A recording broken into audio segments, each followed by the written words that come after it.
Olá, olá, gente, boa noite a todos. Estão aí.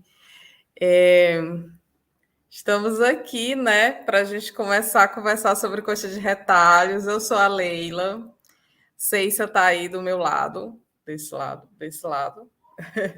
A Misaele está aqui interpretando, tem o Aaron também nos bastidores que vai interpretar. E agradeço muito, já estou vendo bastante gente aqui e agradeço muito a presença de todos, muita gente do projeto.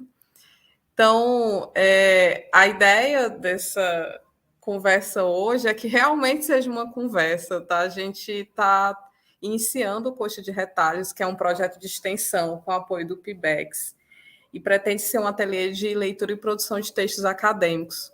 Então, a nossa ideia é conversar hoje sobre o que nos embasa, o que nos move, o que nos motiva, para que também a gente saiba qual é o terreno que a gente está pisando, né? E a gente também convide as pessoas para estar com a gente nesse percurso, tá? Quem está assistindo aí, dá só um ok se o som tá legal, se a imagem tá legal, tá?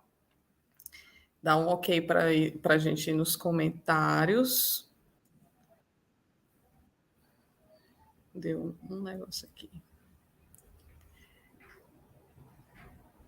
Ok. Então tá tudo certo.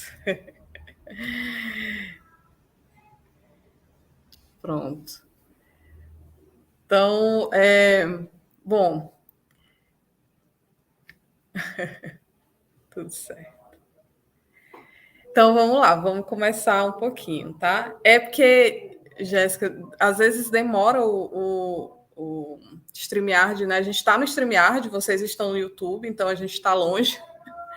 E aí, às vezes, demora os processos aqui, tá?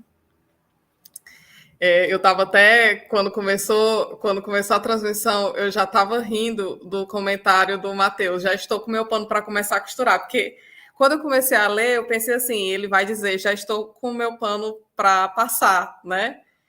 Pensando assim, se for ruim, mesmo assim a gente aplaude a professora. E eu fiquei rindo porque isso aqui é muito uma primeira experiência, né? A gente já vem trabalhando com práticas de leitura e produção de textos acadêmicos já há um tempo. Eu trabalho com isso já há alguns anos, a Ceissa também. E só que essa experiência de colocar isso assim, de fato em ação, né, fazendo projeto de extensão é algo muito novo para a gente. Então, o pessoal do projeto sabe que a gente está testando as coisas, a gente está vendo como que vai funcionar, mesmo na prática. Então, a nossa primeira experiência, de fato, colocando isso aí para o mundo. Então, assim, as falhas são parte do processo. E aí, a ideia aqui dessa conversa, sendo uma conversa, e é o modo como eu e Ceissa gostamos muito de trabalhar, é que vocês perguntem, que vocês interajam com a gente. A gatinha já veio interagir ali atrás. Que vocês realmente se engajem com a gente e a nossa conversa vai fluir melhor.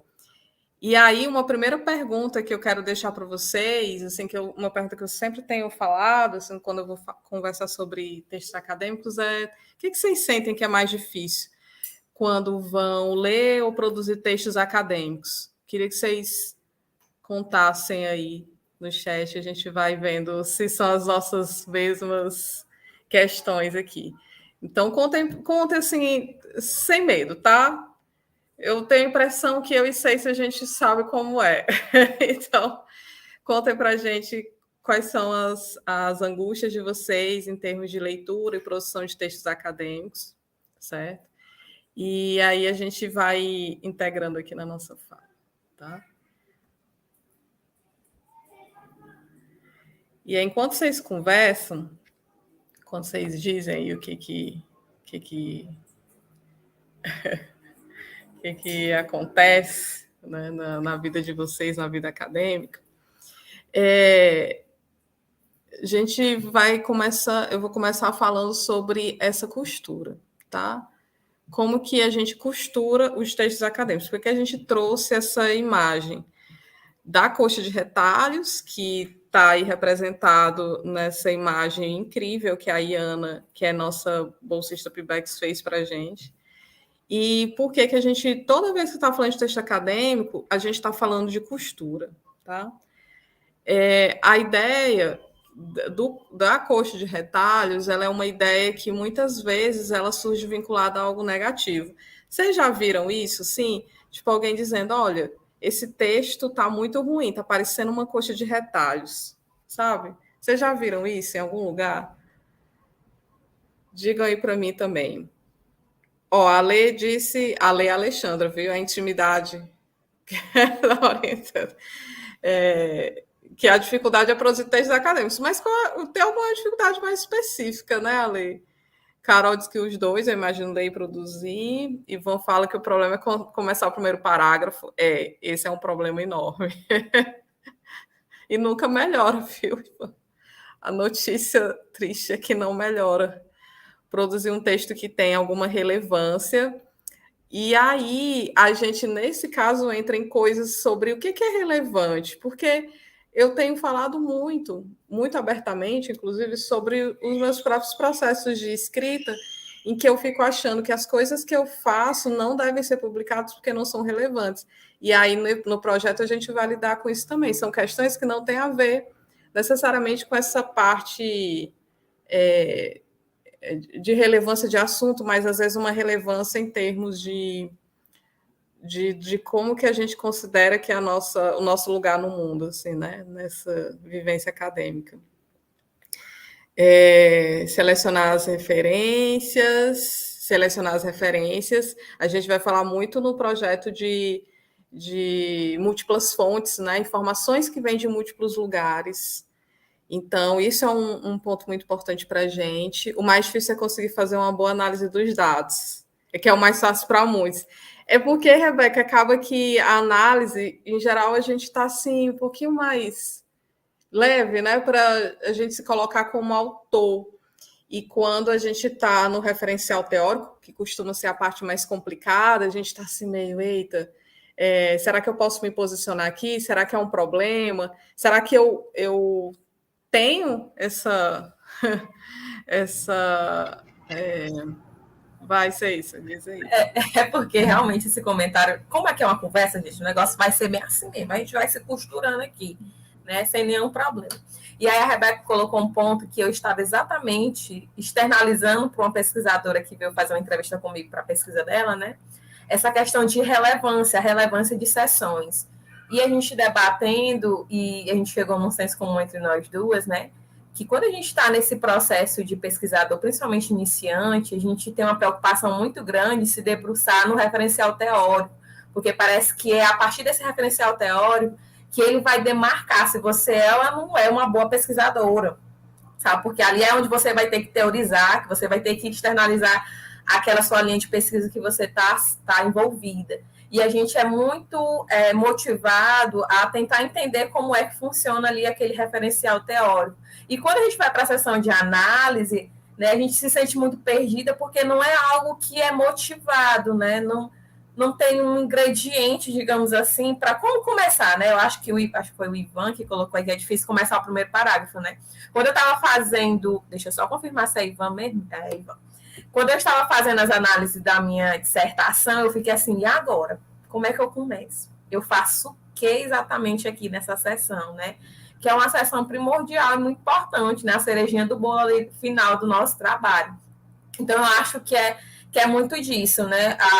A cultura disciplinar, assim, no meio acadêmico, e aí, principalmente para o público de letras, a gente tende a dar uma supervalorização em certas sessões, né? E isso vai criando literalmente como se fosse uma cultura mesmo, né? E aí, quando chega nas análises, tende a ficar naquele receio. Será que eu tenho que externalizar minha opinião sobre? Será que se encaixa? Será que a minha opinião vai ser relevante? Aí entra naquele mérito do que é relevante e o que não é. E com isso a gente tende a achar que o nosso texto não está tão legal, que ele não é totalmente acadêmico, que é algo que a gente vai, né, conversar bastante ainda nesse projeto. É isso, assim, a Ceice, ela é uma mestre que acabou de ser mestre, né? Então, ela está vivenciando esses processos, assim, refletindo muito sobre isso. Ela vai hoje, inclusive, falar sobre o que ela propôs no mestrado, e a gente tem conversado muito, né? Assim, conversamos muito como amigas sobre o processo dela do mestrado, e aí a gente vai vendo que todas essas angústias que a gente sente desde a graduação, elas não passam, assim, em relação à leitura e produção de texto. Justamente porque são angústias que muitas vezes têm a ver não com a qualidade do texto que a gente entrega, mas como que a gente se enxerga nesse lugar acadêmico, né? Qual lugar que nos é imposto, ou qual lugar que a gente mesmo entende que seria o nosso. Assim. Então, é, esse é essa é uma questão também para a gente, né? A gente precisa lidar com ela. Bom, continuando aqui nos comentários, Matheus fala das citações não tão claras, quando o autor não deixa detalhado o motivo da citação que ele quer relacionar com o seu tema. Que esse é o problema, né? Quando a gente tem falado muito nas reuniões do projeto das citações que estão lá para dar trabalho para o leitor, porque o autor do texto, por exemplo, do artigo, ele não se dá assim um certo trabalhinho de explicar a citação, né? Isso torna problemático para o leitor. A gente vai falar um pouquinho disso. Ivan fala da expressão coxa de retalhos, que fala de texto, em alguns casos é meio pejorativa. Aí esse que é o ponto, assim, muito crucial para a gente aqui, porque essa expressão coxa de retalhos, ela é muitas vezes relacionada ao texto ser um texto cheio dessas citações diretas enormes e que não são explicadas, por exemplo, né? Então, isso é muito comum a gente ver, assim, as pessoas dizendo, olha, esse texto está parecendo uma coxa de retalhos. E quando a gente vai olhar por que ele está parecendo uma coxa de retalhos, é porque ele está com um monte de citação, um monte de informação solta, e a gente não consegue conectar. E aí, essa ideia sempre me incomodou, mas ela começou a me incomodar mais nos últimos anos. E aí para eu falar disso, eu queria perguntar para vocês como é que a gente passa dos retalhos para coxa de retalhos, porque os retalhos estão lá. Vocês já viram coxa de retalhos? Alguém já viu? Eu já fiz essa pergunta algumas vezes, né, para os meus alunos, enfim, mas vocês já viram coxa de retalho? Como que é feito?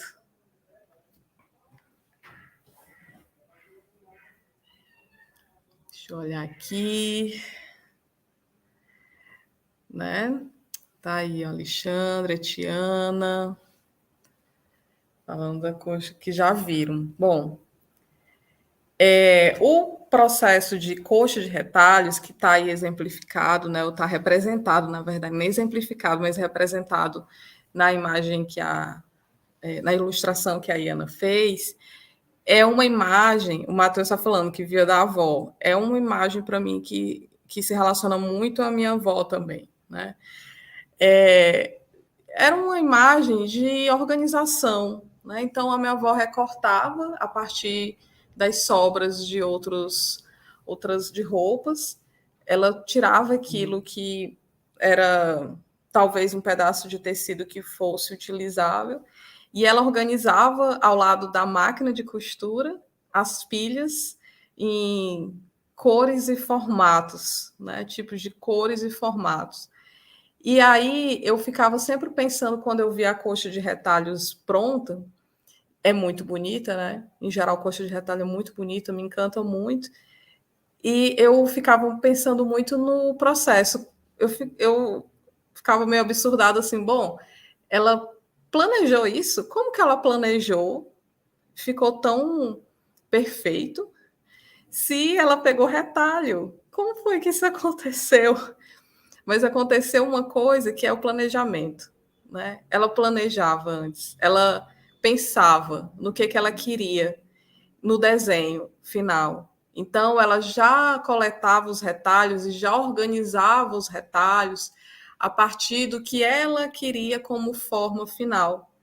Então, coxa de retalhos não tem nada a ver com desorganização, não tem a ver com algo que é solto, a gente passa do retalho para a coxa de retalho, né? Então tem a ver com outra coisa. Vai ser isso. Não, era só para tu trocar o intérprete, é porque ela tá em muitas funções, viu, gente? Ah, tá. Aí ela tá em outro chat. Só um instante. Tá. Pronto. Então, assim, quando eu penso nessa produção da coxa de retalhos, não é uma produção para mim que é uma produção caótica. Aliás, é caótica, tá? A gente vai falar sobre caos organizado um pouquinho aqui. Mas não é bagunça. Não é bagunça. Tem muita organização nesse processo, e é um processo em que a gente traz essas múltiplas informações que vêm desses tecidos, né, para fazer algo diferente. E aí, a minha pergunta para vocês é isso: como que a gente passa do retalho para a coxa de retalhos? O que é que tem especificamente que ser feito, assim? Além, claro, do planejamento. Tem uma coisa que acontece lá no processo. Vamos ver se vocês me dizem.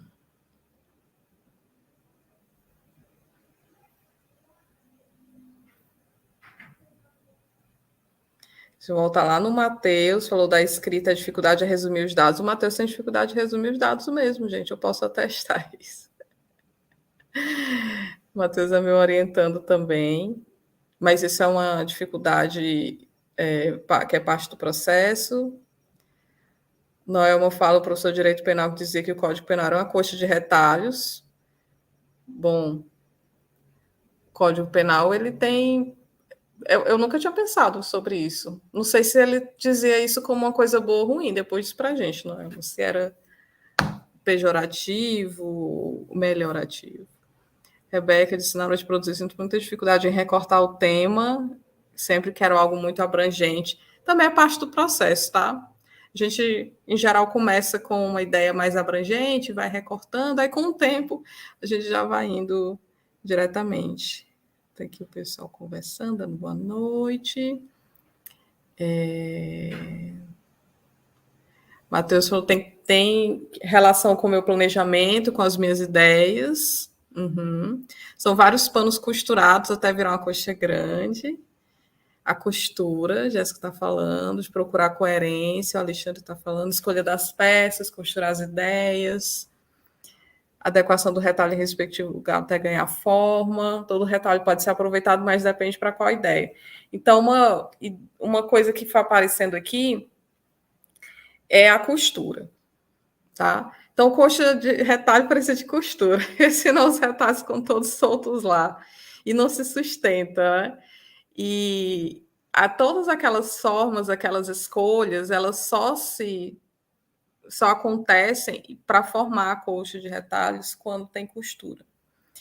E essa costura é o que a gente chama no projeto de construir a nossa própria autoria. A nossa autoria é a costura no texto acadêmico, né? A gente vai coletando informações de muitos lugares, então a gente lê muita coisa quando vai fazer qualquer texto acadêmico, seja artigo científico, TCC, dissertação, tese, e a gente lê muito, recolhe textos de vários lugares, e aí depois fica sem saber o que fazer com aquilo. Por quê? Às vezes falta a coisa do planejamento, que no projeto a gente chama de objetivo, né, de leitura e de escrita, e também a costura, que é como que a gente vai construindo essa autoria. Eu fico pensando ainda no processo da minha avó, quando ela pegava aqueles retalhos que foram retalhos que não foram usados em outras roupas, e ela construía uma coxa de retalhos, ela era autora da coxa de retalhos. Ela que organizava, ela que escolhia onde iam estar as partes e como que elas iam se configurar. Então, isso era a autoria dela. Então, quando a gente começa a pensar no texto acadêmico dessa forma, a gente percebe que essas informações que vêm de múltiplas fontes, múltiplos lugares, elas precisam ser costuradas a partir do que nós queremos com ela. Então, quando a gente pensou nas atividades do projeto, né, vão ser várias, e eu espero que a gente dê conta de todas, a gente foi pensando muito como que a gente faz com que essas muitas coisas que a gente vivencia, lê, vê, essas múltiplas experiências, elas façam sentido para que nós possamos construir autoria nos nossos textos acadêmicos. Eu acho que o Heron deu uma... Voltou. Tinha caído, mas voltou. Aí, como que a gente faz para que essas múltiplas informações elas se voltem para o nosso texto, a gente consiga utilizá-las para poder construir os nossos próprios textos, né? Isso. Retalho tem um monte, mas a estratégia vamos aprendendo para costurar. E é um processo estratégico. A gente trabalha com essa ideia de que é um processo estratégico, né? Só que não é só focado no texto. E eu acho que é uma das coisas que eu mais me orgulho nesse projeto, né? É um projeto que ele é um projeto que dá um pouquinho de medo às vezes, né, Cécia, de fazer, porque a gente vai assumindo uma postura de lidar com um texto feito por gente. E quando a gente lida com essa perspectiva, para a gente não vai fazer tanto sentido para os nossos objetivos focar na parte de indicar, olha, esse aqui é o jeito certo de fazer, ou esse é o jeito errado de fazer um artigo científico, por exemplo. Não vai fazer sentido isso para a gente a partir das nossas bases, né? Porque a gente entende que é feito por gente. E aí, vou passar um pouquinho para a gente falar dos nossos objetivos. Então, nesse projeto de extensão, que é o Coxa de Retalhos Ateliê de Leitura e Produção de Textos Acadêmicos, a gente trabalha com a ideia de que, se é um ateliê, a gente vai realmente construir as coisas, né? Não é nessa artesania, de fato, como é na Coxa de Retalhos. Então, a gente pretende realizar ações para colaborar no desenvolvimento de alunos iniciantes de letras, em práticas de leitura e produção de texto na universidade, considerando suas práticas de letramento pregressas e suas facetas identitárias. E aí, o nosso foco, eu estou vendo, viu, as indiretas dos meus orientandos nos comentários. Acho que o Heron caiu um pouquinho de novo. Voltou. Então, assim, nessa nossa ideia, né, do Coxa de Retalhos, a gente vai focar nas letras, porque é o nosso espaço seguro por enquanto, mas a gente pretende expandir para outros cursos, tá? Mas por enquanto a gente vai focar nas letras. E estamos focando em alunos iniciantes também. E aí, mais um pouquinho à frente, eu vou explicar por quê. Deixa eu só olhar lá nos comentários. Deixa eu pegar essa referência aqui dos meus orientandos. Jéssica diz que precisa de uma máquina de costura que opere bem no prazo de 10 dias. TCC do terror. Mulher, não é. É um TCC maravilhoso, está dando tudo certo. Olha, o GPT não é para usar para isso aí, não, viu? Viu, Matheus? Os meus orientandos sofrendo no chat. Isso aí, os meus futuros orientandos vão achar o quê, né? Já pensou? Então, quando a gente pensou no objetivo do projeto, a gente estava focado muito nesses elementos. Como que a gente conseguiria fazer algo que a gente desse conta? Então, a gente resolveu fazer com iniciantes, porque quando a gente fala de iniciantes, é um negócio que parece que a pessoa, quando começa na universidade, ela já tem que entrar sabendo tudo que a universidade quer. E a gente vê que não é assim. Tem uma ideia que a gente trabalha muito, que a gente vê nos textos sobre letramentos acadêmicos, que a universidade que se apresenta para uma pessoa não é a mesma universidade que se apresenta para outra. Não importa se você estudou na mesma escola, se você teve a mesma família, mas não é a mesma, né? Não é a mesma universidade. E isso faz com que, talvez, muitas vezes nem adiante você ser assim, o melhor aluno da sala, que as oportunidades não serão as mesmas, por vários fatores, e a vida vai encaminhando a gente para outros rumos. Então, assim, essa ideia de que necessariamente se você aprende a ler e escrever textos acadêmicos muito bem, você vai ter sucesso, ela não é o nosso foco aqui no Coxa de Retalhos. A gente pretende que a gente trabalhe, sim, a leitura e a produção de textos acadêmicos para que seja um processo menos sofrido, que seja um processo mais eficiente, estratégico, mas entendendo também que tem muitos outros elementos envolvidos, inclusive elementos emocionais, né? Tipo insegurança mesmo, que é uma coisa que eu passo, que a Ceissa passa. Então, a gente fala disso muito abertamente também, né? Então, a ideia é que a gente coloque graduandos, iniciantes, né, pessoas que estão bem no início do curso de graduação, em contato com alunos que estão um pouco mais à frente no curso de graduação, para que eles interajam, para que eles consigam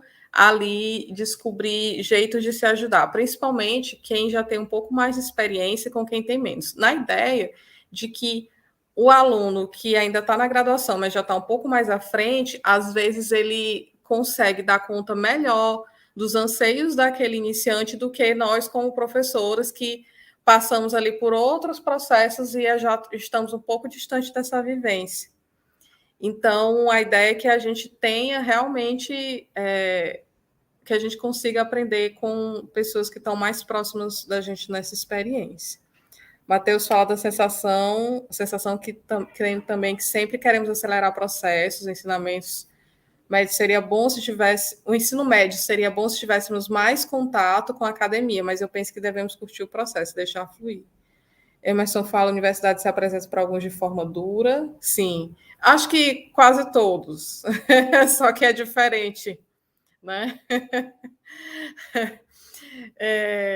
Mas eu acho que a universidade é um processo que ela pode ser menos traumático, menos duro, e a gente não romantiza isso não, tá? Eu acho que não é uma coisa, é um problema do aluno, a universidade ser um lugar, às vezes, muito duro. É mais do sistema, e parece que quando a gente fala de sistema, parece que é coisa nenhuma, mas a gente vai ver quando falar um pouquinho de teoria da complexidade, que é o sistema de fato. E aí a gente vai fazendo o que é possível, inclusive falando mais abertamente sobre o que é as dificuldades que a gente enfrenta, que não estão na gente, mas que a gente enfrenta nessas práticas de leitura e produção, tá?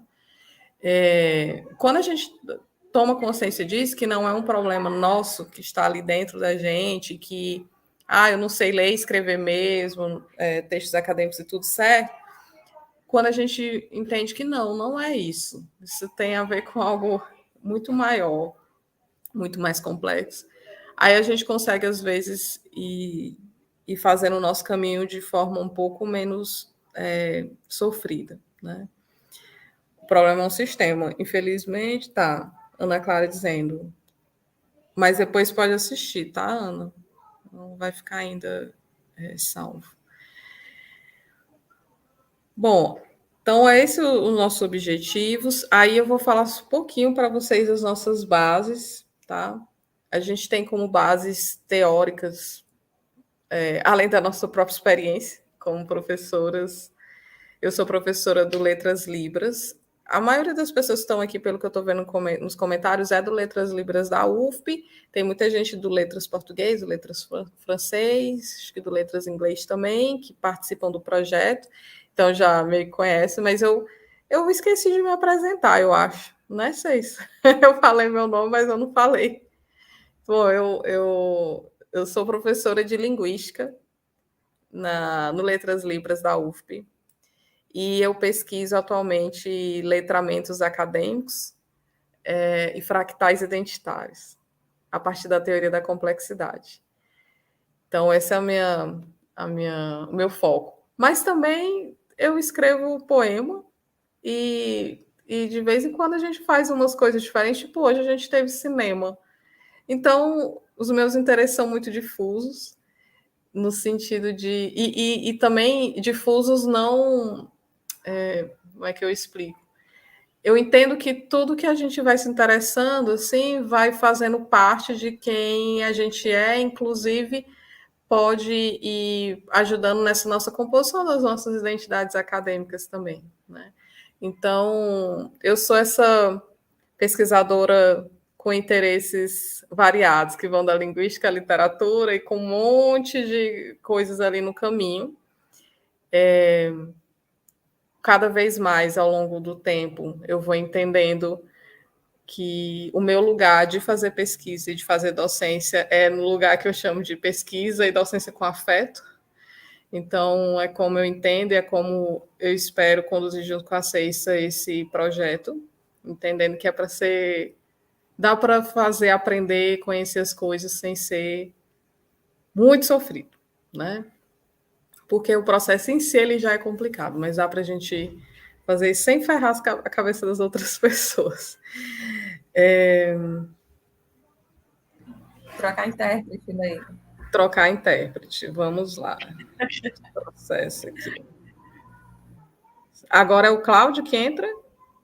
Só me dá um ok. Beleza. Eu acredito que sim. Pronto, Cláudio, outro intérprete que eu não tinha apresentado.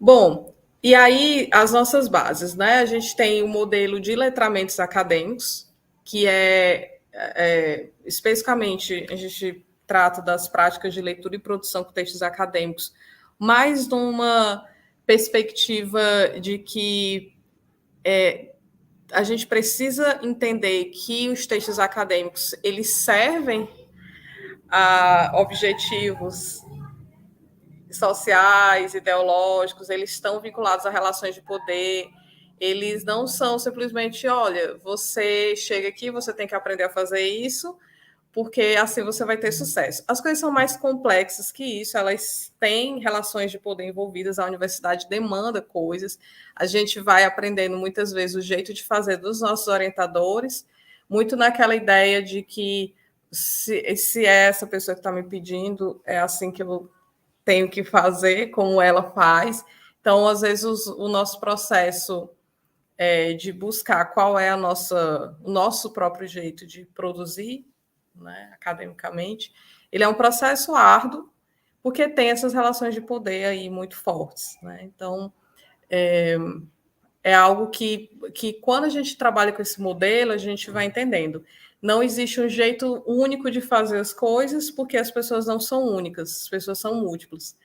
O modelo de letramentos acadêmicos também, que é um modelo que a gente segue basicamente de Lia e Street, também diz para a gente que a gente tem que lidar com as práticas acadêmicas de maneira mais explícita, incluindo o ensino explícito, não só no sentido de, olha, se você se engajar em grupos de pesquisa, se você se engajar nessas práticas aqui, tem umas crianças gritando aqui fora. Se você se engajar, você necessariamente vai poder fazer o texto acadêmico, você vai conseguir compreender. Não é assim. Porque tem dimensões escondidas, tem coisas que são usadas como critérios de avaliação, como critérios para dizer se um texto é bom ou não, que muitas vezes não passam necessariamente pela qualidade do texto, mas por critérios subjetivos, que têm a ver, inclusive, com relações de poder, com o que se espera de alguém que está na academia. Então, a ideia do nosso projeto é que a gente consiga explicitar isso o máximo possível, que a gente fale de maneira muito sincera sobre o que se espera dos textos acadêmicos, qual é o lugar deles, assim, qual é o nosso lugar também, e como a gente se sente em relação a isso, entendendo justamente essa multiplicidade, por isso que está no plural, né? Então, entendendo essa multiplicidade de questões envolvidas aí, tá? A Jéssica aqui, depois que me expôs no TCC, tá aí, ó. Não é só discurso, ela pratica. Eu tento praticar, viu? É sério mesmo, é parte do meu trabalho. Carol fala, até porque no ensino médio não temos orientações como a universidade, sim, foca em ensinar para passar nos vestibulares. hoje no Enem, é uma triste realidade. Sim, a universidade ela acaba sendo bastante descolada da realidade do ensino básico, né? Deixa eu só fechar a janela, porque eu não sei se estão ouvindo crianças gritando. Eu vou fechar a janela só um instantinho, assim, um segundo.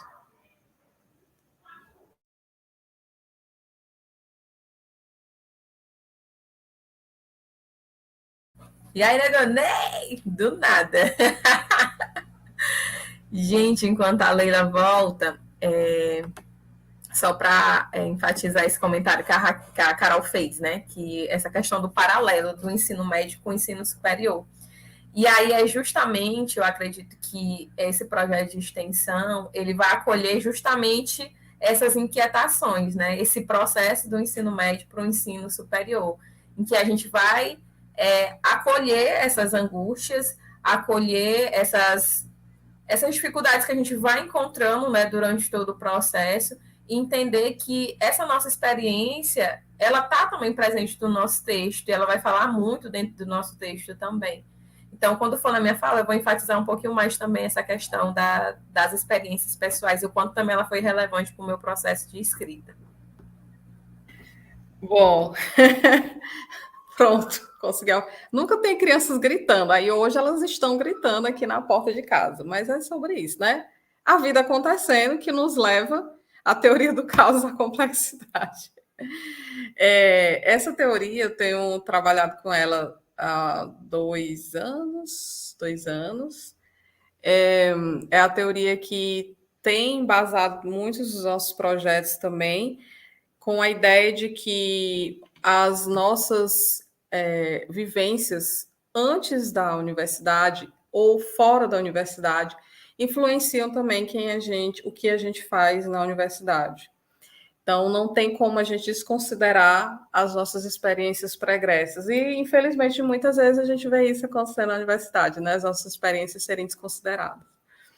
E aí, quando a gente coloca a teoria do caos da complexidade aqui, significa que no coxo de retalhos, de repente, a gente vai estar trazendo ações relacionadas à literatura. Pode ser. Pode ser que a gente faça rodas de conversa só sobre questões mais relacionadas ao emocional nessa prática acadêmica. E vai, com certeza, fazer muito sentido para a gente conhecer a história pregressa, né? O que as pessoas vivenciaram antes de entrar na universidade. Isso, para a gente, é um ponto crucial, assim. Justamente porque nessa teoria, a teoria do caos da complexidade, a gente entende que as coisas se organizam de maneira sistemática, em sistemas complexos, né? Então, a gente entende que o letramento é um sistema complexo, a gente entende que cada indivíduo é um sistema complexo, e se é um sistema complexo, ele tem ali uma rede de relações, de influências, de caminhos, que não tem como a gente determinar o que vai acontecer. A gente só consegue ver mais ou menos como as coisas vão se influenciando e a gente vai tentando agir nesse processo. Mas a gente entende que o que a gente apresenta ou as ações que a gente faz no coxo de retalhos, elas podem influenciar, mas a gente tem plena consciência que nós não temos certeza de como, porque para nada na vida. Então, nós não temos absoluta certeza de como, mas a gente vai fazendo de maneira a pensar, bom, se nós propusermos essa ação, pode ser que isso desencadeie um processo interessante aqui para esse aluno iniciante. Então, a gente pretende agir nesse início mesmo, com alunos iniciantes, pensando nessa base, para que, quando ele chegue, vá fazendo seu percurso no curso, talvez a participação no projeto seja ali um ponto que a gente chama na teoria do caos da complexidade, ponto de bifurcação, assim. Que ele, a partir da participação no projeto, consiga, talvez, vivenciar as práticas de leitura e produção de textos acadêmicos de um jeito um pouco mais tranquilo do que se não tivesse participado no projeto.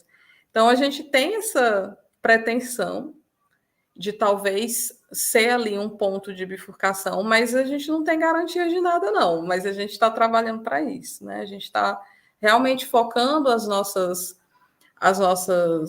ações para que elas não sejam apenas manual de instrução. Até porque eu e Ceci, a gente nem sabe fazer isso, né? Acho que a gente não sabe dizer. Eu só sei fazer perguntas, gente. Nem resposta eu sei dar para as coisas.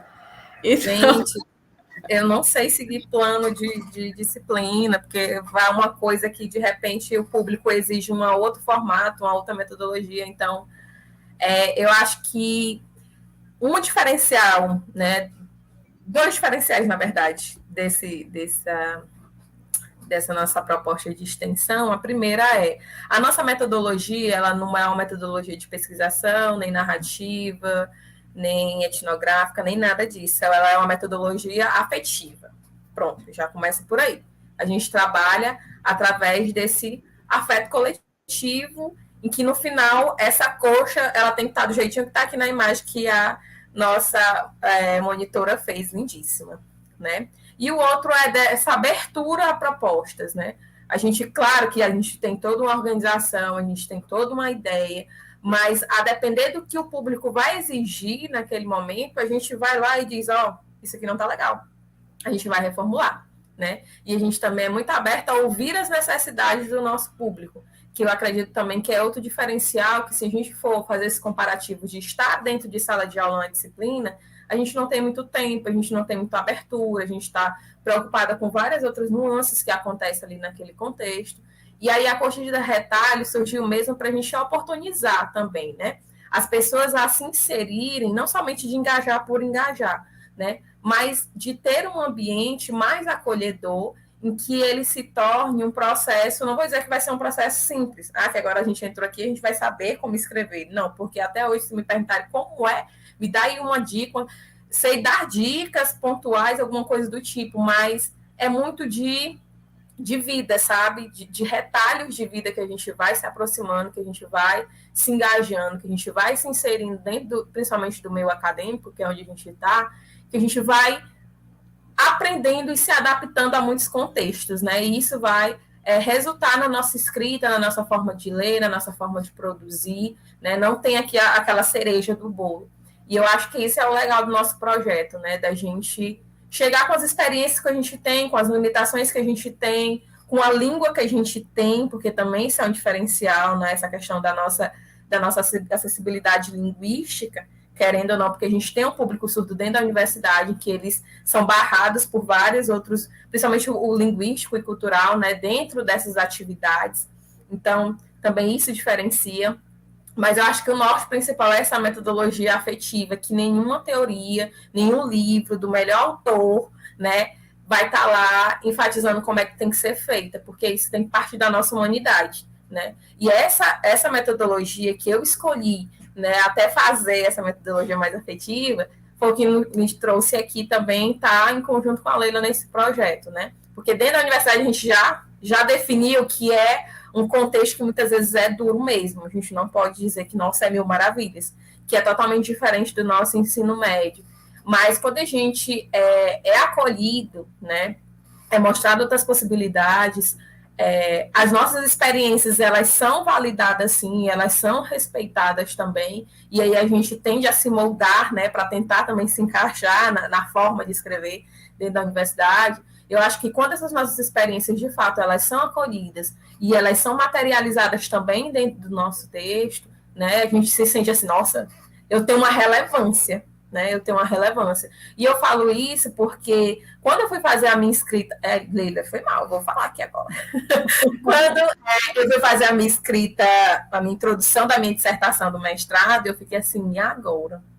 Eu queria muito, porque o letramento acadêmico, a gente leva muito para essa perspectiva da gente validar mesmo as nossas experiências, né? Validar a experiência do outro e essas experiências se correlacionando. E aí eu fiquei assim, eu tenho que falar sobre mim primeiro, para a pessoa que está lendo aquele texto, ela entender quem é essa escritora aqui, quem é essa autora, né? Como foi esse processo de alfabetização, que a gente vai ver um pouquinho mais na frente, né? Falar sobre ele. Como foi essa caminhada, essa trajetória? né? E aí eu tive a audácia de colocar isso na minha introdução da dissertação, mas sempre com aquele receio, será que vai ser validado por outros olhares? Será que faz sentido? Será que é relevante, né? Porque a gente entra naquela questão da relevância. Será que é relevante de fato estar aqui?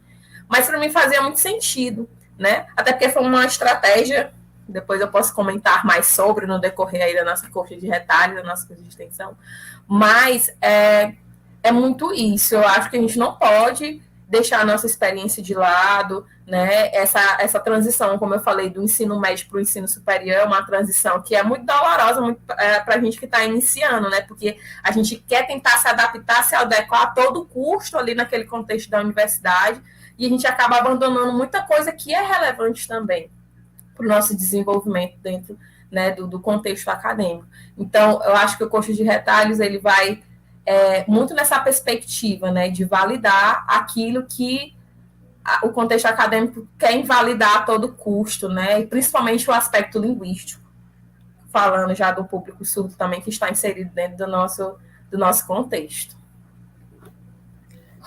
É isso mesmo, assim. Sei se falou e disse tudo. E aí, quando a gente pensa, né, a partir até do que a Ceissa falou e o que ela falou reverbera muito no que eu vou mostrar agora, só pontuar aqui o que o Alexandre falou, né, da experiência, que é sempre importante, por isso prática é imprescindível. E aí, é muito interessante isso que o Alexandre falou, porque toca em coisas que a Ceissa comentou agora. Tanto a experiência nesse sentido do que a gente viveu e de tudo que a gente viveu, porque quando a gente chega na universidade, a gente não tira a roupinha de todas as nossas vivências e coloca a roupinha de universitário, vem tudo, né? Então, a gente não tira a mochilinha, eu gosto dessa metáfora da mochila, então a gente vai colocando na nossa mochila tudo que a gente foi vivenciando ao longo do tempo, todas essas experiências, não só as acadêmicas.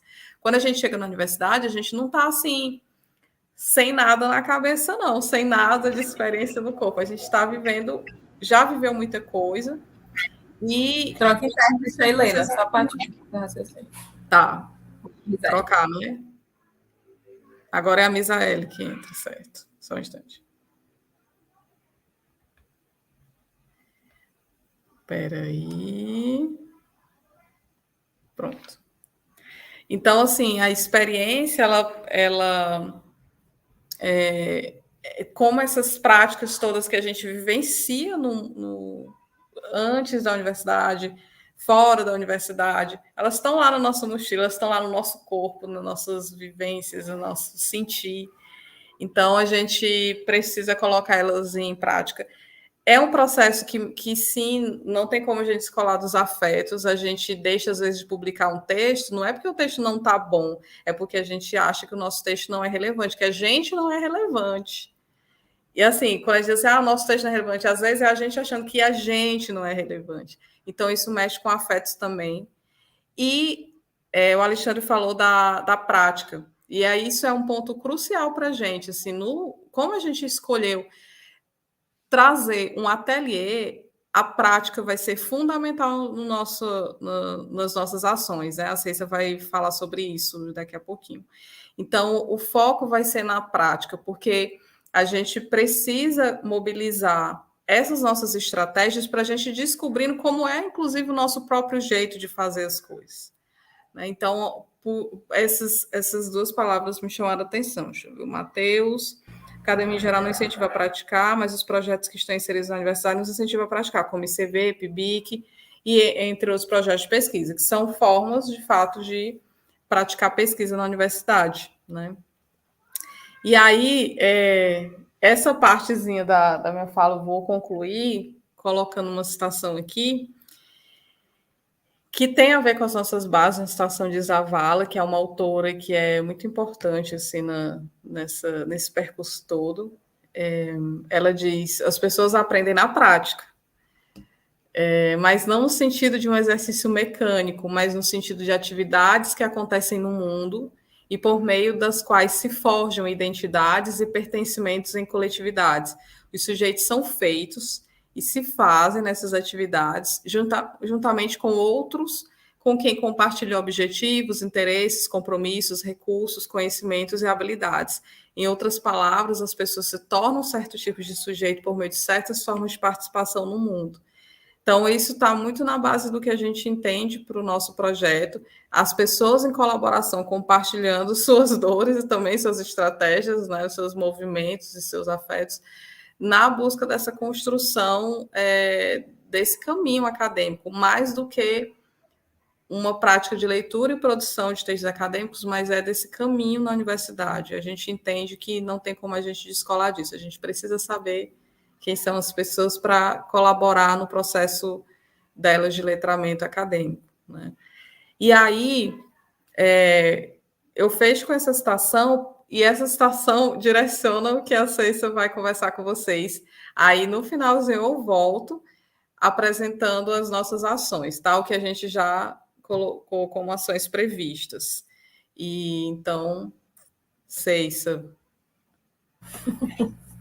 Assim, o Helena já falou muita coisa, né, gente?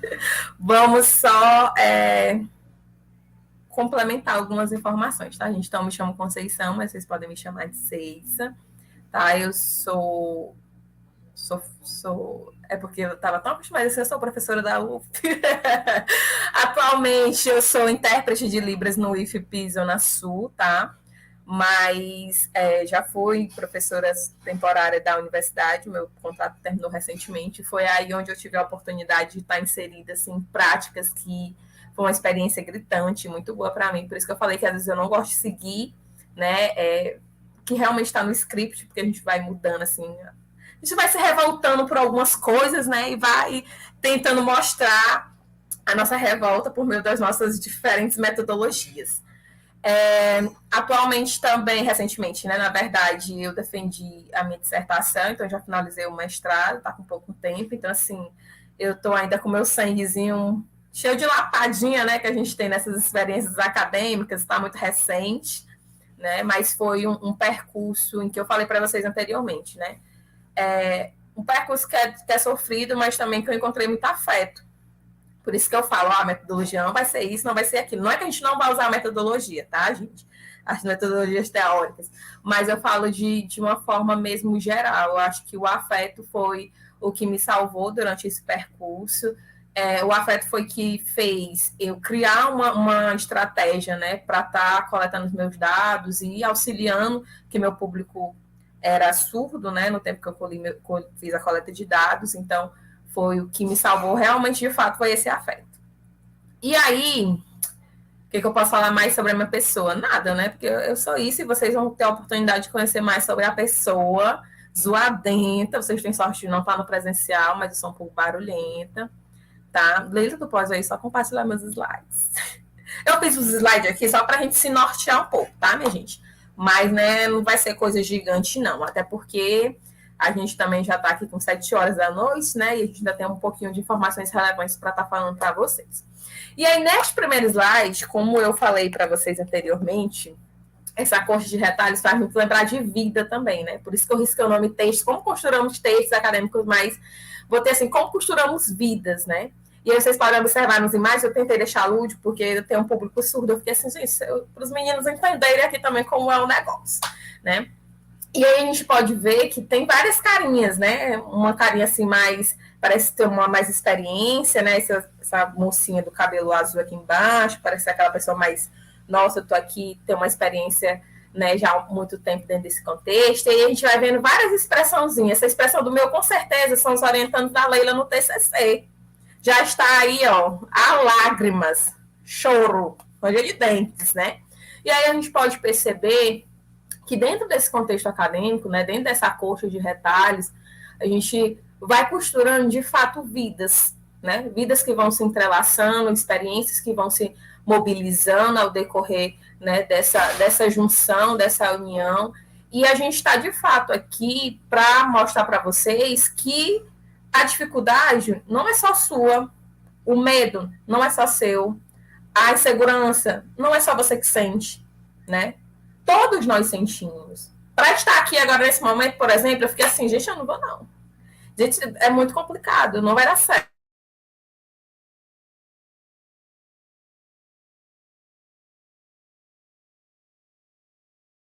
Oxe, mulher, minha internet querendo. Do filha, o negócio aqui é sério. E aí, tudo certo, Leila, aqui? Tá.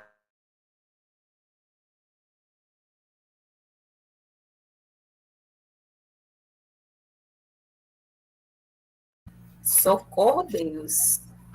De entender que o nosso texto, ele fala também muito da gente, muito das nossas angústias, dos nossos momentos. Mostra também quando você tem esse apoio de fato de uma pessoa mais experiente, porque a gente fala do nosso público-alvo, que são alunos, né, iniciantes, e fala também da importância daquele membro mais experiente dentro da universidade, né, que são a partir deles que a gente vai começar a identificar que, tipo, nossa, é possível finalizar, né, aquele texto, aquela atividade, ou produzir aquele artigo. Por quê? Porque alguém veio aqui e já conseguiu fazer isso. Então, é possível, é uma tarefa possível a ser realizada, né? Através, de fato, dessas experiências que a gente vai moldando dentro do contexto acadêmico.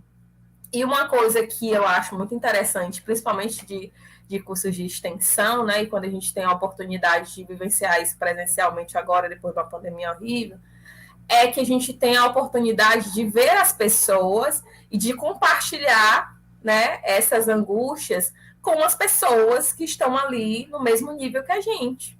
Né? Diferente quando a gente está dentro de sala de aula, ali na disciplina, né? Muitas vezes a gente parece que é só receptor. A gente só vai ouvindo as informações, a gente pouco dinamiza, a gente pouco interage, né? Porque a gente não tem muita oportunidade, porque a gente se sente inferior. Não sei se vocês tiveram isso no sentimento de vocês durante a universidade também.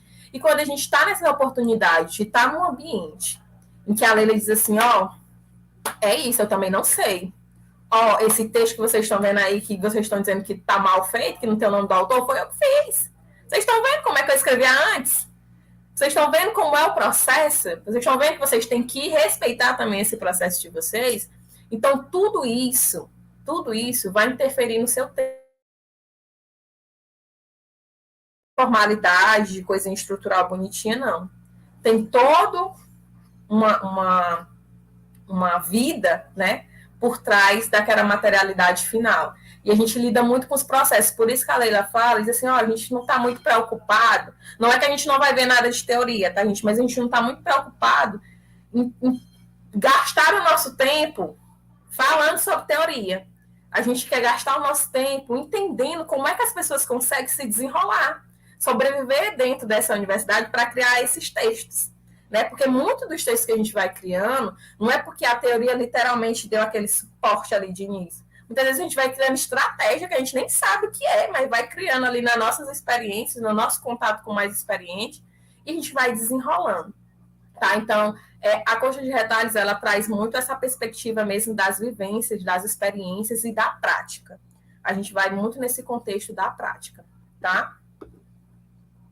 E aí, deixa eu ver o que o Matheus falou bem aqui. Ah, tá. O Matheus está dizendo que se sente muito melhor em relação às experiências acadêmicas, escutando as experiências dos outros. Me sinto mais seguro em prosseguir. Com certeza. A gente sempre vai ver aquele outro como um modelo, né?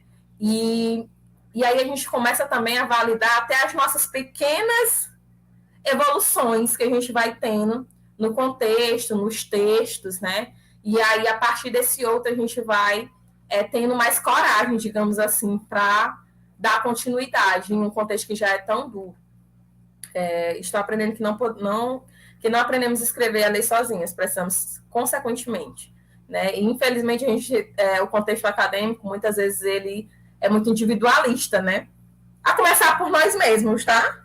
Às vezes eu falo do individualismo, mas não é só aquela pessoa que já está bem aqui no auge, que já é nossa, escreve. Muitas vezes a gente que está aqui no nosso início, nosso pesquisador iniciante, por exemplo, iniciação científica. É muito raro a gente compartilhar os nossos textos, os nossos relatórios para outras pessoas. Se não for o nosso orientador ali obrigando a você compartilhar com um orientando dele futuro, você não partilha, não. Porque você fica naquela insegurança de achar que o texto não está bom, que a escrita está muito precária. Só que a gente tem que entender que são as situações que estão ao nosso redor, né, foram resultados também daquilo.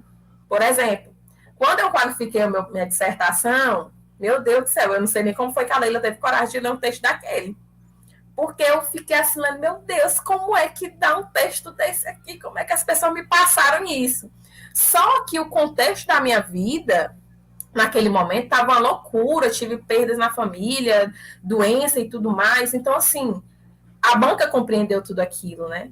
Ela não estava se importando só com o resultado de escrita ali de imediato, mas também tinha todo um contexto de vida ali perante aquele texto. Então, eu acho que a gente dentro da universidade também tem que aprender muito isso, né? De não sair só julgando o texto de bom e ruim, mas perceber qual era o contexto daquela escrita, né?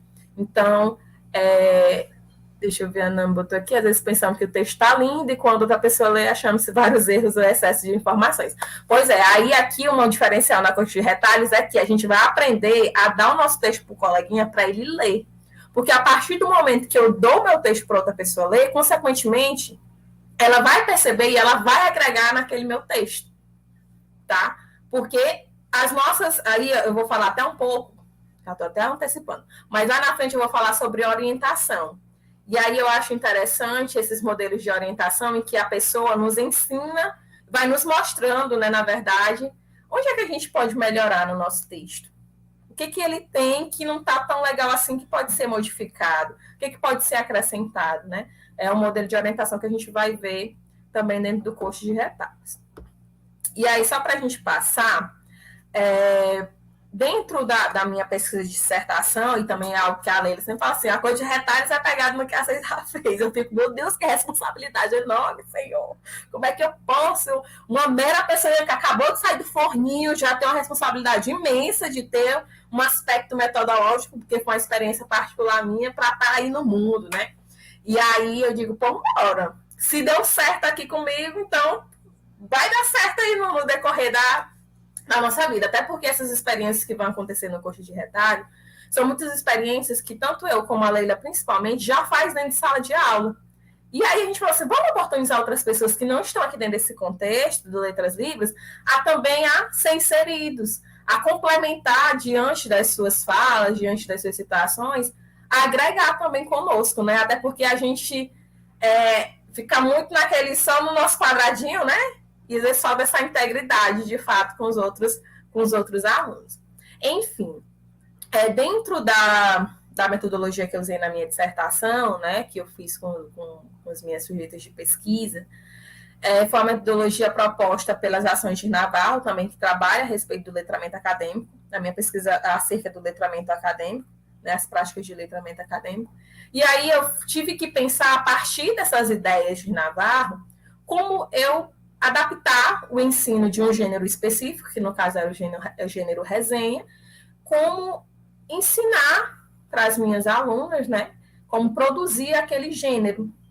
E aí eu fui lendo, né, as ações propostas por Navarro, que é um texto bem fácil de leitura, por sinal, né, quem tiver a oportunidade depois de fazer uma leitura, de entender, né, como é que a gente pode construir uma metodologia de forma rápida, porque no tempo eu tinha pouco tempo, né, e que fosse produtiva. E que a gente não debruçasse muito o que a teoria vai falar sobre o que é o gênero acadêmico, e a gente ficasse debruçando nisso. Eu fui através das experiências, né, que elas já tinham, que as minhas... Peraí, gente. Que as minhas sujeitas de pesquisa já tinham, e a gente foi formulando. Então, uma coisa que Navarro fala, nas suas ações voltadas para essa prática de letramento acadêmico, é as práticas de pesquisa. Ou seja, a Leila falou muito que dentro da universidade a gente não tem o hábito de externalizar o que a gente quer, por onde é que a gente quer de fato, né, a gente enquanto docente, o que a gente espera ali dos nossos alunos, quais são os critérios que a gente tem para avaliar determinado texto, determinada ação. E aí Navarro vai falar que a gente tem que mostrar para os nossos alunos mesmo, ensinar como pesquisar e a selecionar esses textos. Até porque a Leila citou assim, às vezes a gente seleciona ali um monte de fonte e a gente fica assim, e agora? Qual é a mais relevante? Aí entra a história do relevante de novo, né? A gente ter essa responsabilidade também de arcar com as nossas seleções, porque aí a gente vai ter que aguçar o senso crítico do que realmente vai agregar ou não vai agregar. Então, onde é que eu posso pesquisar? né? É no Google Acadêmico, é só no Google, e aí a gente vai vendo quais são os sites que, de fato, né, agregam ali para o nosso tema. Então, isso aí a gente tem que ser também ensinado. Até porque dentro da universidade tende-se a dizer assim, vai lá no Google e só. Né? A gente vai lá no Google, pesquisa e tudo mais. Mas como? Né? Como é que a gente deve fazer essa prática de pesquisa? Então, a gente vai se debruçar em uma das nossas ações também para estar falando sobre isso, né? Auxiliando esse aluno a partir também daquilo que ele já faz, né? A gente comentou em uma das reuniões, falou assim, quem que usa o Wikipédia aqui ainda? Aí me disseram assim, não, professora, o Wikipédia é na graduação. Opa, como assim, né? Então, a gente vai ver o que os alunos já têm o hábito de pesquisar, né? Em quais fontes? O que eles fazem para selecionar essas fontes? Quais são os critérios? Quais são as estratégias que eles vão utilizando? Então, vocês não esperem que a gente vai lá e dizer assim, a estratégia é essa e essa e essa. A gente vai aprender em conjunto, né? Vocês vão mais ensinar, na verdade, do que a gente. Porque a gente vai aprender muito a partir dessas experiências também de vocês. Então, a gente vai se circular ali no meio a partir disso, né? Como pesquisar? E aí, eu lembro que na minha dissertação, quando eu entro nessa parte de pesquisa, né? Era para as meninas pesquisarem sobre o currículo Lattes para saber qual era a formação das pessoas, né? Que estavam lá para fazer a resenha. E é para saber qual era a formação e tudo mais, para elas irem colocando essas informações. E aí elas não conheciam, não sabiam, né, como era que acessava o currículo Lattes. Algumas só viram ali no início da graduação e depois nunca mais nem sequer abriu, né, esse tipo de gênero lá para formalizar as coisas. Então, assim, são essas ações, né, que vai fazendo com que o aluno, ele compreenda também quais são as práticas que a universidade ela vai nos exigindo. Porque, por exemplo, o currículo Lattes é diferente do currículo que a gente, quando termina o ensino médio, entrega lá na Riachuelo. Gente, até hoje, o meu sonho de consumo era trabalhar na Riachuelo. Eu nunca entendi por que nunca me chamaram. Mas, assim, é diferente no currículo, né, que a gente, o Vitae da vida que a gente vai entregando. Até a estrutura e tudo mais. Então, são esses tipos de coisa que as práticas, quando você está envolvido e está engajada, você vai entendendo e vai percebendo e vai aprimorando. Então, aqui dentro das nossas ações, a gente também vai entender um pouco isso. Sempre voltado na perspectiva de leitura e de escrita. E aí, como a Leila também já tinha falado, né, a gente externalizar, né, as instruções. Por que a gente quer? Qual é o objetivo dessa tarefa? Qual é o objetivo dessa ação que a gente vai fazer hoje? Né? É muito importante que os alunos que estejam ali, eles entendam. Né? Eles entendam por que eu estou no curso de retalhos, né, gente mesmo. Qual o objetivo de eu estar aqui sentado nessa cadeira, ficar escutando essas mulheres falando aí 1000 coisas? E aí, qual o objetivo disso tudo? Né? E aí, a gente parou esse momento essa noite, que vocês estão aqui. Muito obrigada pela presença de vocês, por estarem aqui até agora. Para entender um pouco mais do que é o coaching de retalhos, né? Do que ele pode vir me proporcionar. Porque o que acontece? Sempre quando a gente vai entrando em ações, seja de leitura, escrita, principalmente de escrita, parece que as coisas são muito distantes de forma pragmática, mas sabe? Parece, o que isso aqui vai servir para a minha vida mesmo? Eu vou escrever um artigo, e aí? Qual a finalidade dele para a minha vida? Então, a gente começa aqui dentro do curso de retalho, dar um pouco mais de sentido para aquilo que a gente vai se desenvolvendo, né? Para a gente entender um pouco mais sobre quem eu sou dentro da universidade, sobre o que realmente é minha identidade, porque os nossos textos também ele vai falar muito da nossa identidade, da nossa marca, né? Ali. E aí, como é que você vai identificar essa característica, né? A partir dessas práticas que a gente vai ter na oportunidade de estar inserido. E aí, outra coisa que Navarro também propõe, que é isso aqui, para mim é o auge dos auges, tá? Porque eu gosto muito de saber da vida alheia, logo porque eu sou uma fuxiqueira de primeira, filha. Mas, brincadeiras à parte, é muito importante a gente entender. E aí eu faço questão de ler essa fala de Navarro, porque eu acho ela assim, muito linda. Então, Naval vai dizer que compreender as histórias acerca do processo, e sempre lembrando que processo não é só resultado, né, de leitura e escrita dos estudantes universitários, é identificar de modo claro e direto as oportunidades de aprendizagem, assim como as experiências de exclusão ligadas à leitura e à escrita. Ou seja, muitas vezes, e aí como eu falei para vocês, nós estamos num público misto, em que tem surdos e ouvintes. Então, são experiências distintas. Não tem como eu dizer que o aluno da particular é a mesma coisa do aluno da pública, sabe? São experiências distintas. Tem essa questão da exclusão por muitas coisas, voltada a oportunidades mesmo, muito distintas. sabe? Então, aqui, quando a gente solicita, quando a gente quer saber o que o aluno já tem aí, como foi o processo de educação dele, e quando vocês falam assim, é diferente, a minha lá do meu ensino médio, quando eu cheguei no ensino superior, a coisa baldeou, minha gente, é totalmente diferente. Então, isso vai reproduzir também lá no processo de escrita e de leitura de vocês. Até porque a forma de ler no ensino médio é diferente da forma de ler, né? A pessoa que está lendo ali, na verdade, né? É diferente quando está ali no ensino superior. As exigências, os critérios, eles parecem que mudam, assim, de uma forma muito gritante, porém não são externalizados, tá? Então, assim, saber as experiências de vocês, conhecer, é muito importante também conhecer, principalmente esses alunos que estão iniciando a universidade, porque, de fato, eles vão ter muitas angústias e vão se deparar com um mundo totalmente diferente do que eles já estavam adaptados. E aí a gente saber saber o que ele teve de oportunidade, o que ele não teve, quais oportunidades também que surgem dentro da própria universidade, porque a gente sabe que as oportunidades também são limitadas dentro da universidade. Quando o Matheus fala assim, a universidade, pelo menos, ela nos dá uma oportunidade de iniciação científica. Quem dera se todo aluno tivesse a oportunidade de fazer a iniciação científica, né? E aí a gente entra para aquele quesito de selecionar, meu Deus do céu. Como é que os professores vão estar lá selecionando 2 ou 3, uma turma de 20, 30 pessoas? Então, até isso também vai estar ligado a essas histórias de alfabetização, principalmente nesse paralelo de ensino médio para o ensino superior, tá? Meu Deus, calma. Eu não estou vendo nenhum comentário, viu, gente? Eu estou Olha, tá maravilhoso os comentários. Eu ainda não abri lá o chat porque eu fico com medo de me perder, mas daqui a pouco eu vou para eles. E aí, só para a gente finalizar, porque Navarro dá essas 5 propostas de ação voltadas para esse letramento acadêmico, e ele fala do modelo de orientação e revisão, que é algo que, gente, foi bastante interessante durante a minha pesquisa. Eu amei fazer esse modelo de orientação, não aquele modelo de orientação convencional que a gente já está acostumada, que eu pego o meu texto, aí eu mando para o meu orientador por e-mail, ali no Drive, e ele faz lá as correções, e ele me envia, aí eu fico assim, e aí, professor, o que foi que tu pensou aqui? Aí eu vou fazer, mas sim, professor, e aí? Tu tá dizendo que eu tenho que mudar, mas sabe, ainda falta uma coisinha, professor, ainda não deu para entender? Aí eu vou lá, faço, e fica aquele negócio de vai texto e vem texto, né? E aí, no meu modelo de orientação, eu falei assim, a gente não está em sala de aula, a gente aqui tem tempo para gastar o nosso tempo. Senta uma por uma aqui. Então, se a gente tiver a oportunidade de pegar esses alunos iniciantes, quando a gente estiver lá no processo de escrita de texto deles, dizer, fulano, vem bem aqui, vamos sentar. E aí, o que tu acha que pode melhorar aqui no texto? Será que isso aqui faz sentido?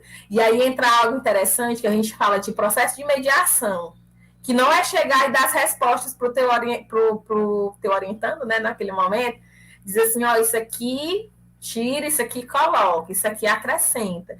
Mas tu vai motivando, a partir da tua experiência pessoal perante já escrita e leitura, a fazer com que aquele iniciante, ele vai percebendo o que ele mesmo pode melhorar no texto, sabe? Então, esses modelos de orientação que eu fui seguindo na minha dissertação, né, foi muito interessante, porque eu pude fazer com que elas fizessem esse processo de negociação, que é o processo que tem abaixo. Fiz com que as alunas, né, elas se autoavaliassem ali perante o texto delas e elas negociassem. O que eu posso estar colocando aqui para melhorar?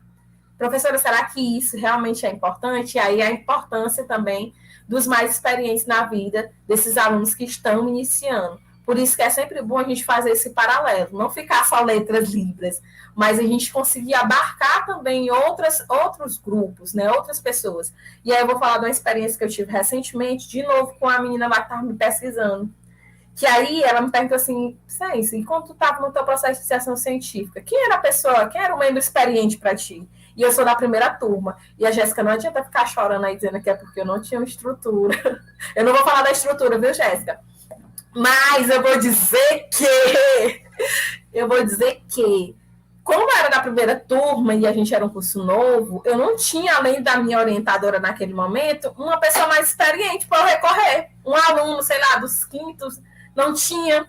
E eu também tinha um pouco de vergonha de ir nos outros cursos, porque ninguém tinha tanta afinidade assim, né? Para estar perguntando como de acha que fazia um relatório. Como de acha que eu ia lá para o relatório final. o que era realmente um projeto, porque tudo isso é novo para a gente. Tudo isso é novo. E muitas coisas não são explicitadas. Foi até uma crítica que eu fiz, que eu, lá na pesquisa, né? Que eu fiz, eu falei assim, no dia que eu ver teu texto, eu quero ver minha crítica lá, viu? Eu vou ler o seu texto. Porque eu falei assim, gente, a gente tem que detalhar mais sobre a iniciação científica em si. O que de fato é a iniciação científica, né? O que ela propõe para a gente? O que a gente ganha de positivo? Quais são os desafios? Por que não trazer uma pessoa que já passou por essa experiência para ter ali uma reunião, um momento ou algo do tipo? Porque parece que é tipo muito, sabe, seca a movimentação, né? Enfim, essa Jéssica Ponte. E aí, gente, eu acho que é muito isso. E o modelo, e esse guia também que Navarro vai falar da proposta, esse guia modelo, eu lembro que quando eu fiz lá a resenha, né, que as meninas fizeram a resenha, fizeram o texto, tudo mais, teve a orientação, mesmo tendo aquela orientação, o aluno falou assim, professora, eu não estou conseguindo, não estou entendendo, não está dando certo, não estou conseguindo materializar aqui o que de fato a gente negociou e tudo mais, e agora? Eu falei assim, tem que ter um texto bem familiar, aquele que eu estou pedindo para ela se nortear. E aí eu peguei o texto de uma aluna que já estava com mais experiência, que já era um período também a mais, e aí com esse texto de guia modelo, digamos assim, ela conseguiu desenrolar, né, o texto dela também.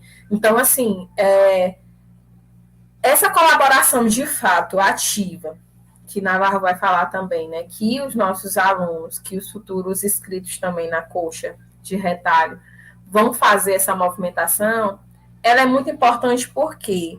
Porque ela deixa o processo mais leve. Porque a partir do momento que eu sou aluna, em que as pessoas que estão ali na frente do projeto falam assim, mas me dá uma dica aqui do que a gente pode melhorar no texto de fulano, ou qual a tua opinião sobre o teu próprio texto? Tu tem alguma sugestão sobre como uma estratégia de como melhorar tal coisa, sabe, no processo de leitura? Qual é a estratégia que tu usa para ler e escrever? A partir do momento que eu consigo, de fato, engajar o meu público nas ações, faz toda a diferença. Eu acho que é como eu vou repetir para vocês mais uma vez. A metodologia aqui ela é afetuosa, de engajar de fato, né, essas pessoas e uma universidade mais leve. Porque eu sempre falo para os meus alunos, o estresse diário, a agoniação, vocês já têm nas disciplinas, gente. A gente não está criando mais um contexto para vocês ficarem doidos, não. Aqui é um contexto para a gente integrar nossas loucuras, tá? Loucuras acadêmicas mesmo. Então, a partir dessas ações de Navarro, que foi uma proposta que eu levei bastante a sério, não somente no meu modelo de dissertação, mas depois para as aulas também, os resultados que a gente sempre vai esperar quando a gente vai seguindo ele, é claro que pode mudar os resultados também, tá, gente? Entender que esse processo, né, de leitura e escrita é uma pluralidade muito grande. Que também, por mais que a gente esteja lidando com vidas, essas vidas elas vão ser diferentes, elas vão ser singulares, as práticas de contexto acadêmico elas vão ser variadas, e aí a gente tende a sempre a estar mostrando uma nova identidade a partir da inserção dessa pluralidade. E aí, como a Leila falou também, essas relações de poder, elas vão, querendo ou não, ser reverberadas durante o processo também, e a gente vai conseguir observar isso, tá? Então, assim, o curso de retalhos como um todo, as práticas e as ações, que eu acho que a Leila pode até colocar já bem os teus slides, Leila, das ações, que é o último, só para eu finalizar. As práticas que a gente vai enfatizar, né, no curso de retalho, mais uma vez, ele vai ser muito nesse modelo de... Vocês estão vendo que é o primeiro seminário que a gente tem, é metodologia em língua de gente, né? Para vocês verem como é a nomenclatura que já é das coisas em língua de gente, que é o que a Leila gosta muito de usar e de materializar nos seus textos. Graças a Deus que a Leila tem uma escrita de língua de gente, né? Que os orientandos lê e aí consegue se desenrolar. E a Leila vai até falar um pouco mais sobre o que a gente vai enfatizar de fato nas leituras. Minha filha, agora bem aqui, tem muito comentário, viu? Eu não vou dar conta, não. Sim, vamos dar conta. Eu vou ver aí, eu não sei onde foi que eu parei. Eu não sei qual é aqui. Tu viu do Matheus, né? Que ele fala que se sente melhor em relação a esse aqui, né? Sim, Teve esse, teve o da Nami, já. esse aqui. Uhum. Aí, Foi vamos aí, ver. aí Os erros fazem parte do processo, né? O Matheus pontuou isso, que não deve ser inimigo nesse momento. sabe o Uma que que às das. vezes. Ah, Gente, eu acho que o mais interessante quando a gente vai compartilhando momentos assim, a gente se sente na terapia, né? Porque a gente vai falando assim, parece muito coisa de psicólogo, mas realmente errar é o que nos movimenta para frente, literalmente, né? E aí a é gente perceber que também está errando, né? Perceber que a gente não é essa perfeição toda, principalmente quando a gente está lidando com textos, com escritas, é muito importante a gente também saber, entender que a gente não sabe de tudo e entender também que a gente tem as nossas lacunas internas. A Lei e a Rebeca estavam falando dessa coisa de trocar os textos, né? Que vai ser uma prática nossa também no projeto, e que é uma prática que às vezes assusta, assim, porque a gente às vezes fica com vergonha de dar nosso texto para ler. Hoje em dia, minha gente, olha, eu fico assim, sonhando com uma pessoa que queira ler meu texto. Eu fico me oferecendo para os meus amigos, dizendo, oh, meu Deus, lê meu texto, pelo amor de Deus, porque a gente vai aprendendo que esse feedback é muito importante, É que muito coisas que a importante. gente não consegue ver, a outra pessoa consegue, né? Então a gente precisa de fato fazer o nosso texto girar, assim, acho que isso. Justamente. E a gente acatar também esses feedbacks, porque, gente, é triste quando você dá um texto para outra ler e aí você vê que não. Eu acho que a primeira coisa quando a Leila leu, porque a Leila estava na minha banca, né, na dissertação. Aí quando foi pro texto final, que ela estava lá, e a primeira coisa que ela falou assim, eu fui lá, fiz o comparativo dos comentários que eu tinha colocado para tu mudar, para ver se realmente tu fez alguma alteração aqui no texto final, né? E aí é muito bom quando a gente vê esses processos acontecendo. Primeiro, porque é sinal de respeito que você tem para com o outro, né? E segundo, é sinal de que você entendeu pelo menos o que realmente o outro quer ali para ser feito, tá? E aí, a Rebeca colocou que algumas amigas dela têm o costume de nos dar o feedback, geralmente em trabalhos e seminários. E seminário, eu acredito que é um também dos tipos de gênero que a gente vai trabalhar, né, Leila? Porque seminário, gente, até hoje eu nunca entendi como é que a gente faz seminário. Seminário, assim, no sentido que a gente nunca é ensinado a como nos polir oralmente, né? Na frente ali, a gente não tem muito essa prática de ser ensinado. Eu acho que é um tipo de gênero que realmente eu sinto falta de espaços que falem sobre seminário.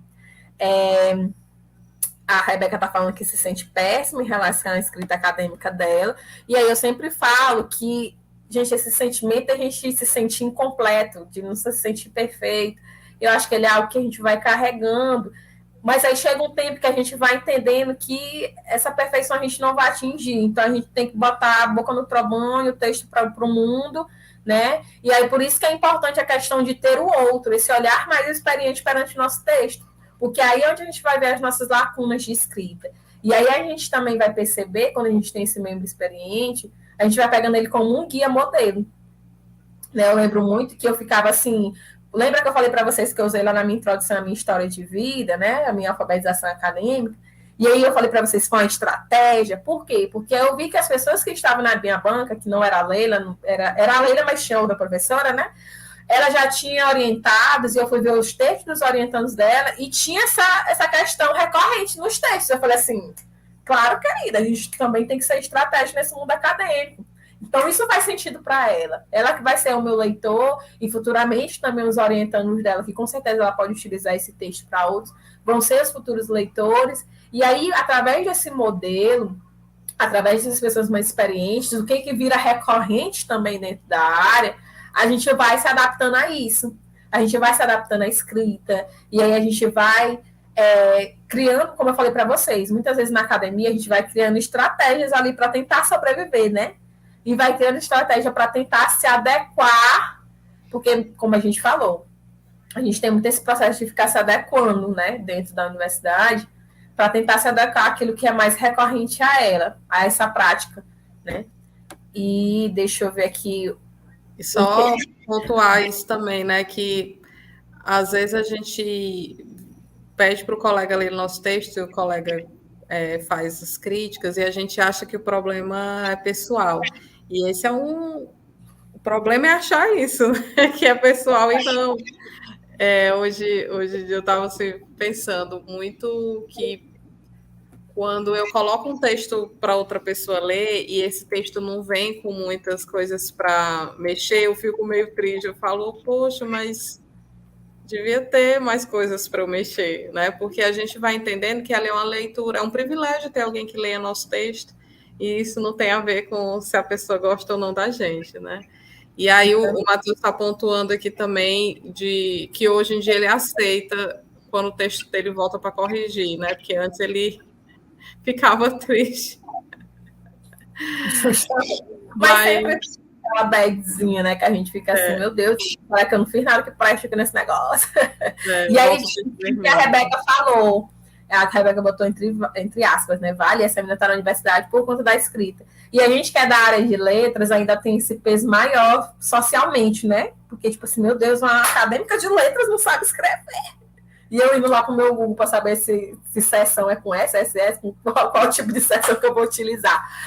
Enfim, deixa eu ver aqui. Aí as meninas estão aqui fofocando.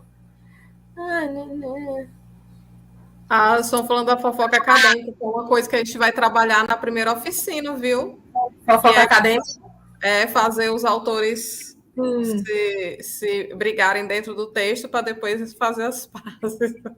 E aí, o Matheus também coloca a questão. Eu queria que todos tivessem essa oportunidade, né? Eu acho que ele está falando da questão da iniciação científica, que de fato também era nosso sonho de consumo, que todo mundo tivesse a oportunidade de ter uma iniciação científica e também uma boa orientação. Porque, gente, esse negócio de orientação pega, viu? Não é estar só engajado dentro do negócio, não. Se não tem uma boa orientação, se a gente não consegue construir um contexto amigável e saudável, por isso que eu bato na mesma tecla na questão do afeto para vocês, porque isso vai fazer todo o diferencial, gente, não tem para onde. Como é que você vai produzir, como é que você vai entender uma teoria num contexto em que você não consegue nem dialogar com seus pares ali, que estão naquele contexto? É muito difícil. O contexto da universidade já é duro, pesado. Aí você se engaja numa coisa em que você não consegue se desenvolver humanamente, não faz sentido nenhum. Né? O texto não vai fazer nenhum tipo de sentido. Então, seria muito bom que muitas pessoas se engajassem, tivessem a oportunidade, né, de ter pessoas humanizadas também perante esse processo e também estar engajadas em movimentos como esse. Né? Eu sempre falo que dentro do Letras Libras, por exemplo, que é o contexto que eu conheço, e eu estava falando também para essa menina que estava me pesquisando, foi uma entrevista muito boa, gente. Eu estou ansiosa para ler esse texto dela.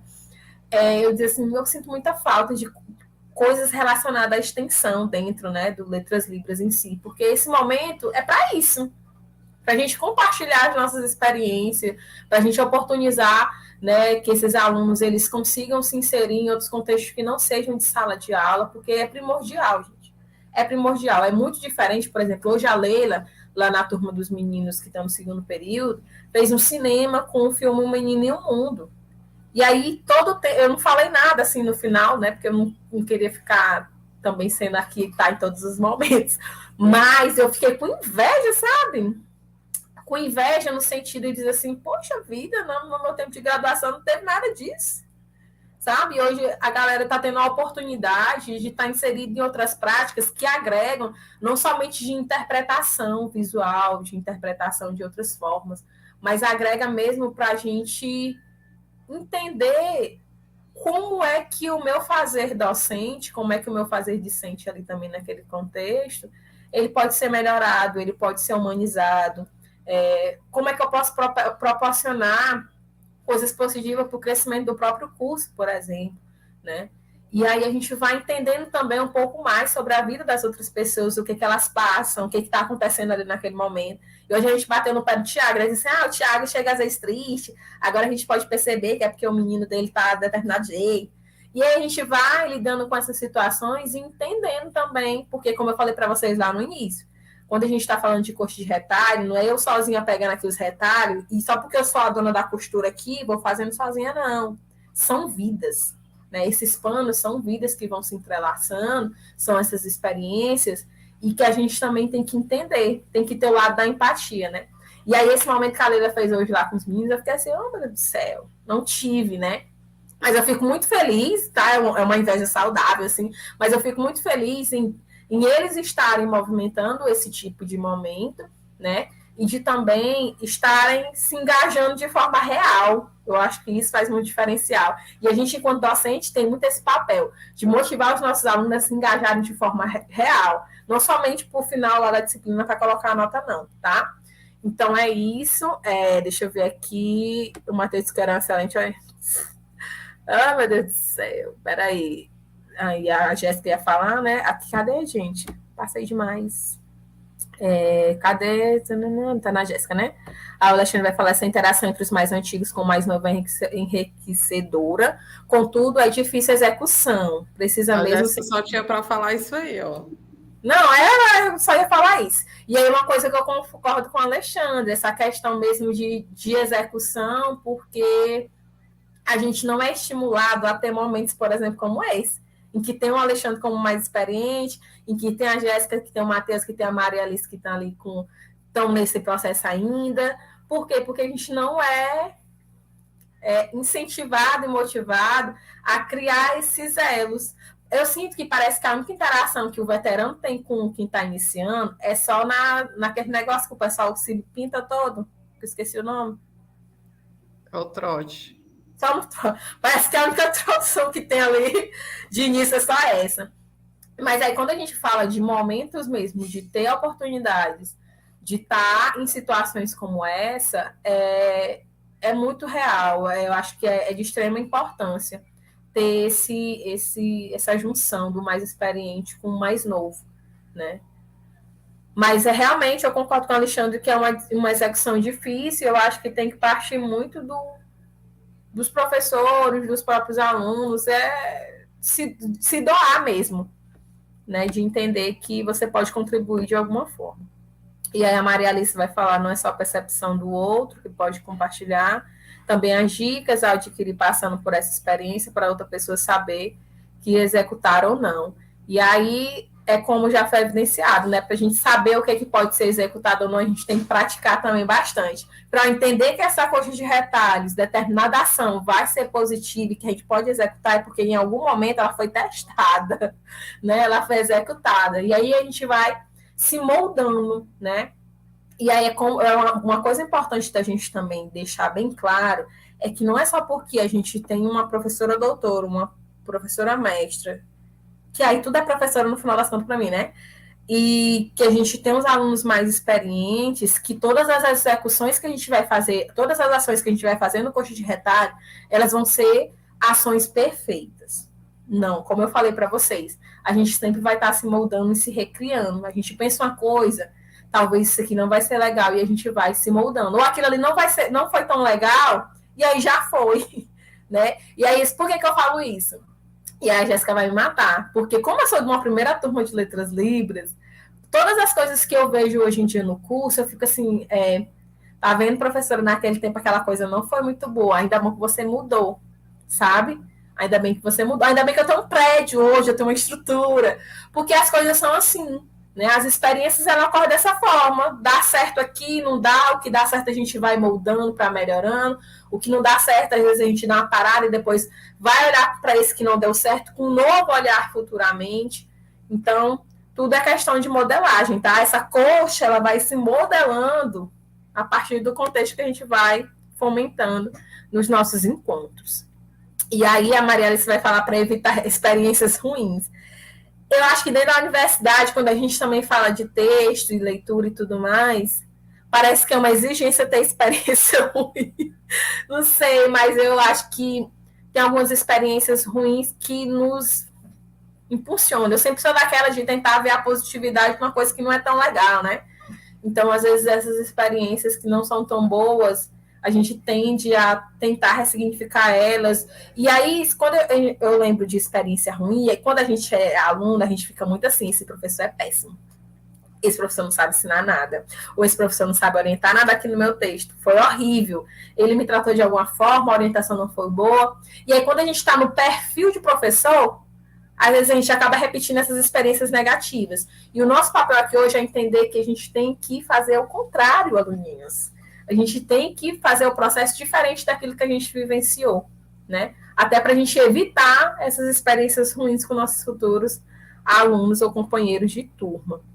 A Luana diz que fica com vergonha, pois tem medo do outro pensar, lá vem, estou sem tempo, fica achando que vou estar atrapalhando. A gente também tem muito esse sentimento, né? Principalmente quando a gente pede a ajuda de professor, a gente fica assim, ah, meu Deus, não vai ser hoje não, acho que ele não vai ter tempo de me responder. Mas é a gente meter cara a tapa mesmo, né? E uma coisa importante da gente, enquanto docente, é começar a criar esses elos para os nossos alunos, para eles também terem essa liberdade de chegar até a gente pedir essa ajuda. Por quê? Porque muitas vezes a gente fica ali presa naquele medo, em achar assim, não, acho que eu não tenho abertura, então não vou pedir, né? Deixa o professor ir de mão. Para a gente realmente criar esse hábito dentro desse espaço, até porque a gente já entendeu que sozinho a gente não consegue.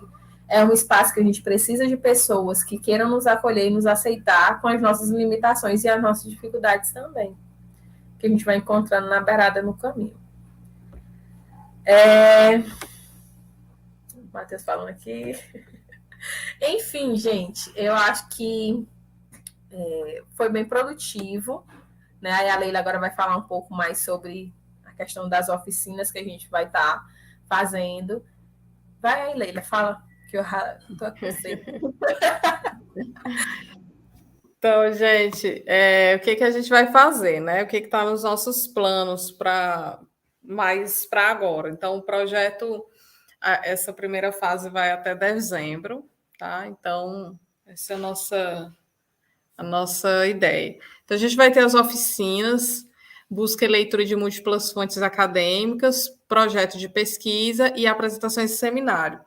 E aí, qual foi a nossa opção, né? A gente preferiu lidar com práticas que, às vezes, elas não são muito focadas nas oficinas, nos cursos que a gente vê por aí, e que são práticas que tendem a levar muito para as dimensões escondidas que eu tinha falado, né? Não dizer muito o que realmente se espera daquilo. E aí, essa primeira oficina, que vai começar semana que vem, né, que é a busca e leitura de múltiplas fontes acadêmicas, serão 4 encontros em que a gente vai praticar, de fato, a busca na internet de textos e a leitura. Depois, a gente vai ter férias, né, na UFP. Aí, quando a gente voltar, a gente vai ter as outras 2 oficinas, que é de projeto de pesquisa e apresentações em seminário, que é também uma coisa, eu até costumo dizer sempre para os meus alunos, que se me colocar para fazer o seminário hoje, eu vou ficar nervosa.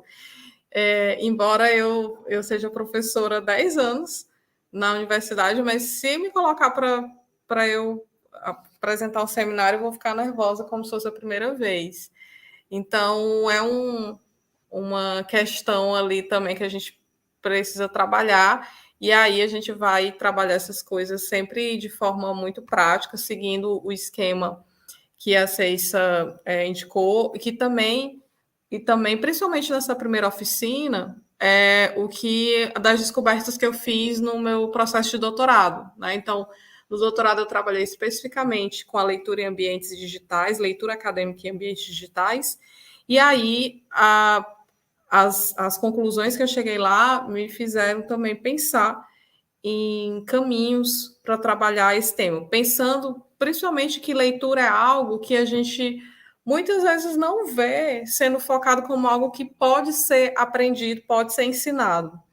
A gente vê como algo que, bom, já está sabendo ler, chegou na universidade, já sabe ler. Mas tem outros movimentos de leitura, outras demandas de leitura, e a gente precisa lidar com elas também, aprender. Né? Então, são coisas também que a gente aprende e a gente pode também ensinar. E aí, nessa primeira oficina, a gente vai abrir as inscrições para ela amanhã, tá? Vai ser pequeno, assim, como a gente tem esse objetivo de ter ali as nossas oficinas, que a gente consiga acompanhar mais individualmente as pessoas, a equipe é uma equipe grande do projeto que vai dar ali suporte para as pessoas nas suas etapas, a gente vai abrir para 20 inscrições, então é bem pequeno, né? Então, vai ser bem restrito, assim, pelo menos a princípio, para essa primeira oficina, para que a gente consiga não perder o controle ali do que a gente está pretendendo fazer. Lembrando sempre que a gente está testando coisas, né? A gente está testando como que vai funcionar para que a gente veja, bom, nas próximas a gente consegue aumentar mais, enfim.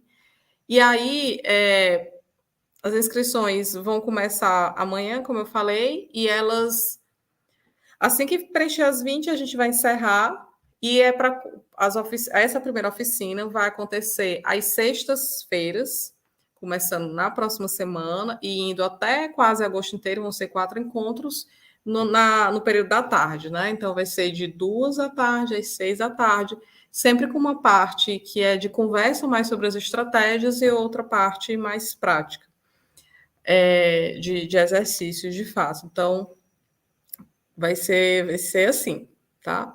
Sei que assim, é um horário sexta-feira. Sexta-feira a gente já está praticamente no final de semana. Mas vai ser legal. A gente está trabalhando para que seja divertido, para que não seja cansativo, que seja algo que dê vontade das pessoas estarem lá com a gente.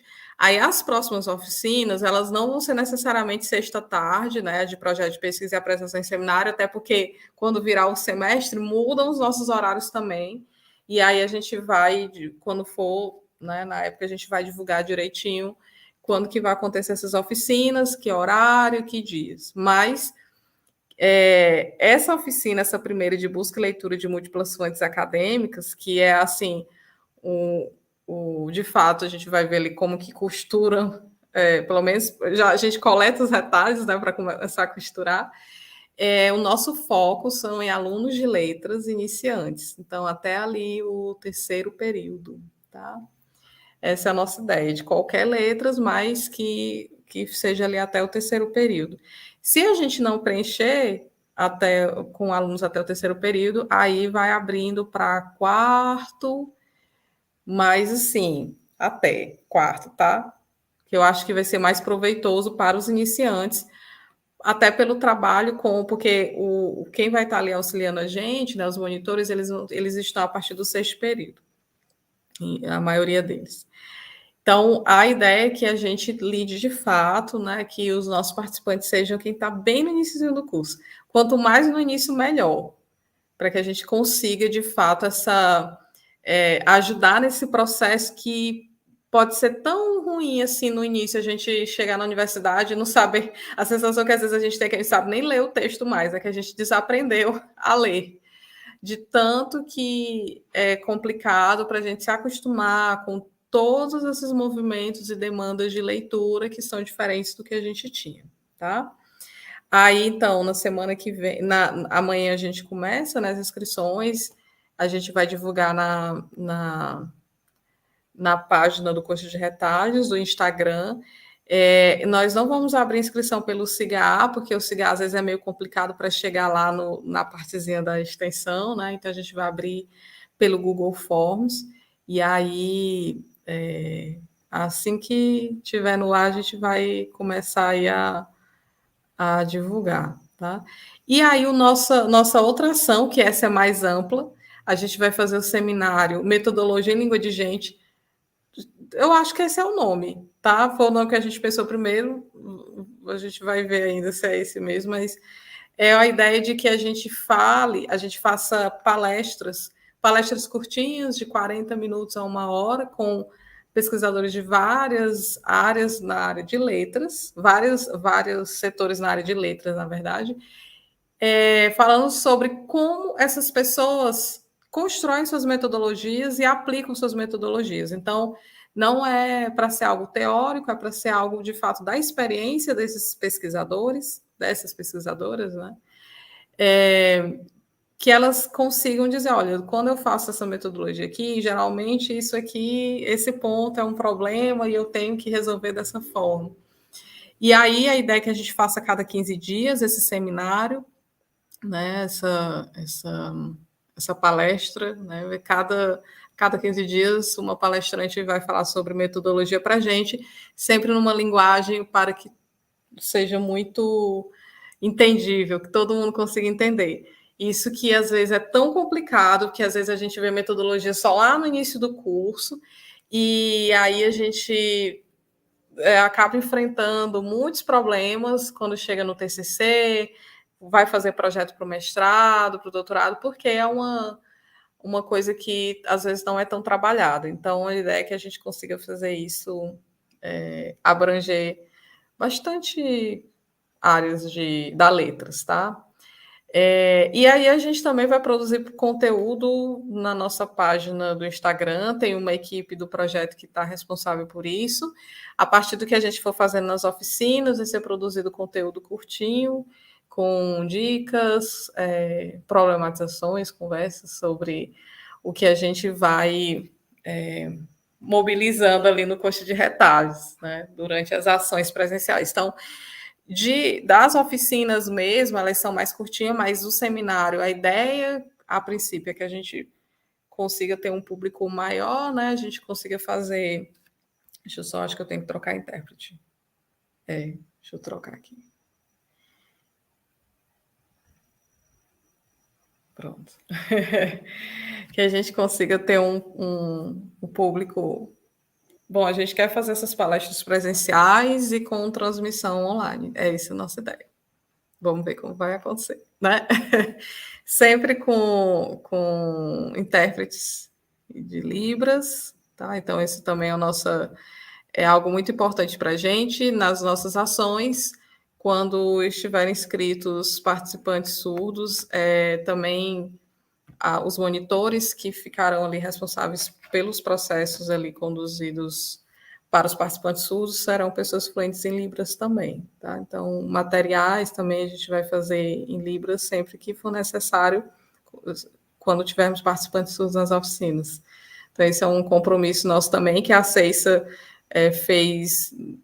colocou em prática no processo dela do mestrado, né? Então, os materiais todos eram traduzidos, e é algo que fez muita diferença, porque ela trabalhou, de fato, com alunas surdas, e fez muita diferença para o processo delas de aprendizagem. Então, esse também é um compromisso nosso, né? Bom, aí a gente pede, então, que quando a gente divulgar amanhã essas inscrições, vocês, né? Eu espero que tenha assim, muita gente querendo. É aquela coisa, né? Eu tenho um problema muito sério de quando eu abro a inscrição de alguma coisa e tem muita gente querendo, eu fico querendo que todo mundo esteja lá, mas de fato a gente vai ter que restringir para que a gente consiga fazer algo legal. Mas o seminário sobre metodologia, ele vai demorar um pouquinho ainda, porque teve um monte de demanda esses dias e aí a gente vai precisar organizar melhor a programação, mas ele vai demorar um pouquinho ainda, mas acredito que ainda em julho a gente consiga fazer a primeira, e o conteúdo da nossa página no Instagram a partir de quando a gente for começando as oficinas. Então, a ideia é que seja assim. Nessa primeira oficina, que é a busca e leitura de múltiplas acadêmicas, eu vou estar na condução dela.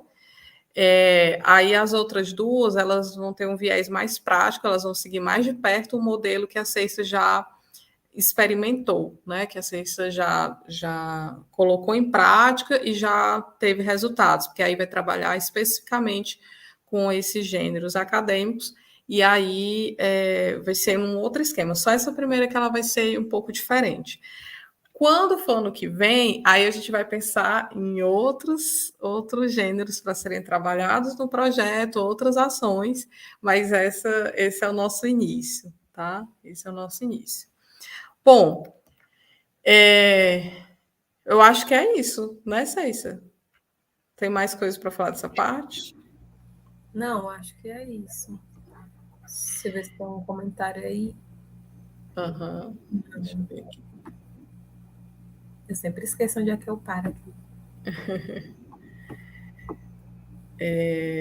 Tem os comentários. A Jéssica falou: a vida é feita de adaptações, estejamos abertos a isso, sim. Inclusive, assim, esse é o nosso plano, tudo pode mudar, né? O que é certo é que a oficina vai começar na semana que vem. Os meninos estão rindo aqui falando das férias. Jonathan parabenizando, fala de interpretação maravilhosa, quero uma vaga para mim. Olha aí, quando tivermos uma vaga para experiência, porque o Jonathan tá aí, ó, um mestre recente, então ele está muito experiente, ele tem que ajudar a gente com os iniciantes. Não me falou que adorou, que amou o nome da palestra. Né? A ideia é que a gente faça vários aí até dezembro. Língua de gente é uma coisa que eu falo muito, então é para ser entendido. Texto acadêmico é para ser entendido. Palestra é para ser entendida. E esse é o nosso foco. Rafa falou incrível palestra, obrigada. Rebeca queria uma vaguinha. Rebeca já vai entrar no TCC, né, Rebeca? Já está passando dos iniciantes. Bom, eu acho que a gente já está encerrando. Queria, assim, reforçar que a ideia da gente fazer essa conversa aqui para que a gente conseguisse conversar sobre as nossas bases mesmo do projeto, apresentar o projeto. É um projeto que está dando muito orgulho, muita vontade de fazer acontecer. Dá medo também, mas né, dá medo, sim, porque a gente fica, meu Deus, e agora? Será que a gente vai dar conta? Mas é uma equipe muito incrível que está por trás. Temos duas bolsistas PIBEX, a Iana e a Ruana, que são maravilhosas também. Uma equipe grande que está em todas as frentes e que está muito engajada. Então, eu tô bem feliz, eu sei se acredito que sim também com os rumos que estão tomando, porque quando a gente começou, eu falei assim, meu Deus do céu, que isso vai dar certo, estava meio sem forma, agora tem forma e tem imagem representando, né? Então já dá uma organizada. E aí, assim, além dessas ações, a gente também vai aparecendo outras coisas, a ideia é que a gente faça no final um evento de fato, um evento acadêmico sobre letramentos acadêmicos, mas faz uma oficina de TCC para a gente. Quem sabe, né? Quem sabe, quem sabe. Também vai ficar gravada, tá? Não, me é Iana. Iana, tá aí. Não, me eu falo assim, não, me, a Iana. Ah, tá. E uma das que mas é isso. Agradeço muito a participação de vocês, foram colaborativos, né, também no chat, interagindo bastante. Porque sempre quando a gente vai nesse negócio do remoto, a gente fica, meu Deus, só a gente fala, mas aqui foi muita interação. Então, eu gostei bastante de ter participado desse momento com vocês. Agradeço também a interpretação da Misaele, da Marina, do Cláudio e do Heron, né? Foram 4 intérpretes hoje aqui neste momento. E eu agradeço também imensamente a Leila por me dar uma oportunidade de entrar nessas loucuras, né? Que ela chama essas loucuras dela aí, de tentar oportunizar de fato, né, os alunos, as pessoas que estão nesse processo, né, de leitura e de escrita, de estar dentro da universidade, fazer com que esse processo ele seja mais humanizado possível, né? E eu fico muito feliz por fazer parte dessa pontinha aí, porque eu tenho certeza que é um projeto que vai ganhar muitos outros rumos, né? Que vai ter outras caras também à frente futuramente, assim, torço, né, bastante para isso. E que a gente possa aproveitar todos esses momentos de ações, de encontros, também de palestras, né? Eu achei o máximo quando ela chegou com essa ideia de fazer essa palestra sobre o seminário de metodologia, porque de fato é algo que a gente, dentro da nossa graduação, não vê com tanta evidência assim, né? Durante as aulas, durante as disciplinas, porque a gente só tem uma disciplina de metodologia científica. E a metodologia é algo que é o nosso norte do que a gente vai fazer na pesquisa. Então, muitas vezes a gente não sabe como fazer, o que fazer, mas é pela carência metodológica mesmo que a gente ainda não tem base. Então, assim, oportunizar que a gente conheça de forma de língua de gente, né? Como é a metodologia de narrativa e a metodologia de pesquisação, que foi algo que eu também botei minha cabeça doida aí para fazer, que é uma coisa complexa, que trabalhosa, mas que deu certo, mas de fato entender. Eu acho que é isso, gente. O curso de retalhos ele está aqui para oportunizar a gente mesmo a viver essas novas experiências dentro da universidade, né? E mostrar que que a gente também consegue, né? Que os meninos aí do TCC estão tudo, meu Deus, se acabando, se destruindo, terror de TCC, mas a gente aqui, como membros também mais experientes, né? É prova de que realmente o TCC é construído como um monstro, mas ele dá certo, tá? No final das contas vai dar todo mundo certo, todo mundo vai conseguir fazer ali sua aprovação com êxito, com fé em Deus, tá? E eu acho que é isso. Eu tô com meu coração agora mais aliviado, porque como a Leila falou, por mais que a gente esteja aqui à frente, a gente sente aquele medinho, aquela insegurança, meu Deus, vai ter público, será que vai ter gente que vai estar nos assistindo, será que vai ter gente para interagir? E a gente fica sempre com aquele receiozinho, né?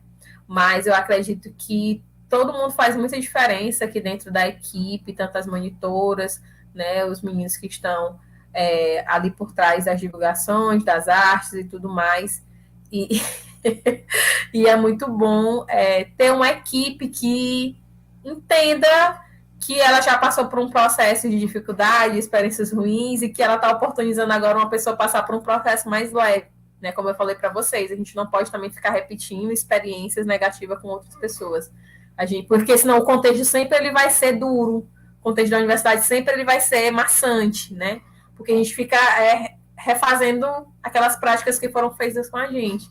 Então, quando a gente muda essa prática, a gente tem medo até mesmo de não ser bem visto e aceita. Não sei se a Leila teve esse sentimento, mas porque assim, será que vai ser visto com bons olhos isso aqui que a gente está fazendo? Até mesmo na minha própria pesquisa, será que isso aqui que eu estou fazendo de fato faz sentido para a academia, sendo que fazia muito sentido para a minha vida e para a minha experiência enquanto docente de sala de aula que estou lá vivenciando todos os dias.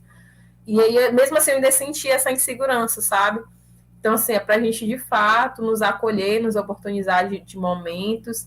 E aí as ideias vão fluindo, como eu falei para vocês aqui, a gente tem essa estrutura, mas se a gente perceber que a necessidade, a demanda, ela requer um outro tipo, por exemplo, sei lá, de gênero, a gente vai recorrer para a necessidade, de fato, do gênero que o público está ali, né, precisando. Então é isso, agradeço mais uma vez. Eu espero ver a carinha de vocês pessoalmente aí nos encontros. E aí divulguem também, tá? Quando abrir aí as inscrições, porque isso também é muito importante pra gente. Porque é muito desanimador você ter um projeto enorme como esse. Aí, pã, a gente já pensou, não tem inscrito, aí nós vamos ser muito linda pra nossa cara. Já pensou? A gente não quer isso pra nossa vida, não. Tá? Então vamos divulgar aí pros nossos amigos que a gente conhece de primeiro período, tá? E oportunizar eles a viver essa experiência, porque depois vocês vão dizer assim, eu não tive. Realmente não teve como a gente ter. Mas a gente tem que ser grato e se alegrar com os que estão tendo essa oportunidade, né? E aprender também com todo esse processo, porque eu acho que é como eu falei para vocês, eu vou aprender bastante, né, junto com todo mundo, porque, gente, isso é muito bom trabalhar com gente, assim, que entende a gente, sabe? Que é humano como a gente, então isso é muito bom. E é isso, eu já terminei minha sessão, minha terapia. Eita, molecagem. Bom, agradecer, viu, vocês por estarem aqui, por estarem comentando, conversando com a gente. Como a Cissa falou, dá um apavoramento quando a gente escolhe fazer essa dinâmica de precisar da interação, dá um apavoramento. Será que as pessoas vão estar interagindo? Mas deu muito certo. Parece terapia, mas não é, viu? Pelo amor de Deus. É outra coisa. Não é, não é, não, as áreas não se confundem, mas de fato é para ser algo que a gente consiga mobilizar, né? Até porque a gente acha que na terapia, só na terapia que a gente mobiliza os afetos e fala sobre os nossos afetos, mas a gente talvez precise falar um pouco mais também disso na prática acadêmica para que a gente consiga ir resolvendo alguns problemas que a gente enfrenta, que às vezes não é, como eu falei, não tem a ver com a qualidade do nosso texto, mas como a gente se enxerga dentro da academia e como as outras pessoas enxergam a gente. Bom, é isso, agradecer os intérpretes, tá? Por hoje, agradecer a equipe que está aí, né? Que vai trabalhar com a gente, e embarcar nas loucuras, no caos. Caos é algo organizado, tá? Caos é organizado. Então, agradecer muito e vamos ver como é que vai funcionando. Eu espero que tenha sido proveitoso para vocês essa noite e que estejam aqui nas próximas, tá? Então, É isso. Finalizamos aqui. Abraço todo mundo. E aí a gente se vê na próxima. Até mais, gente.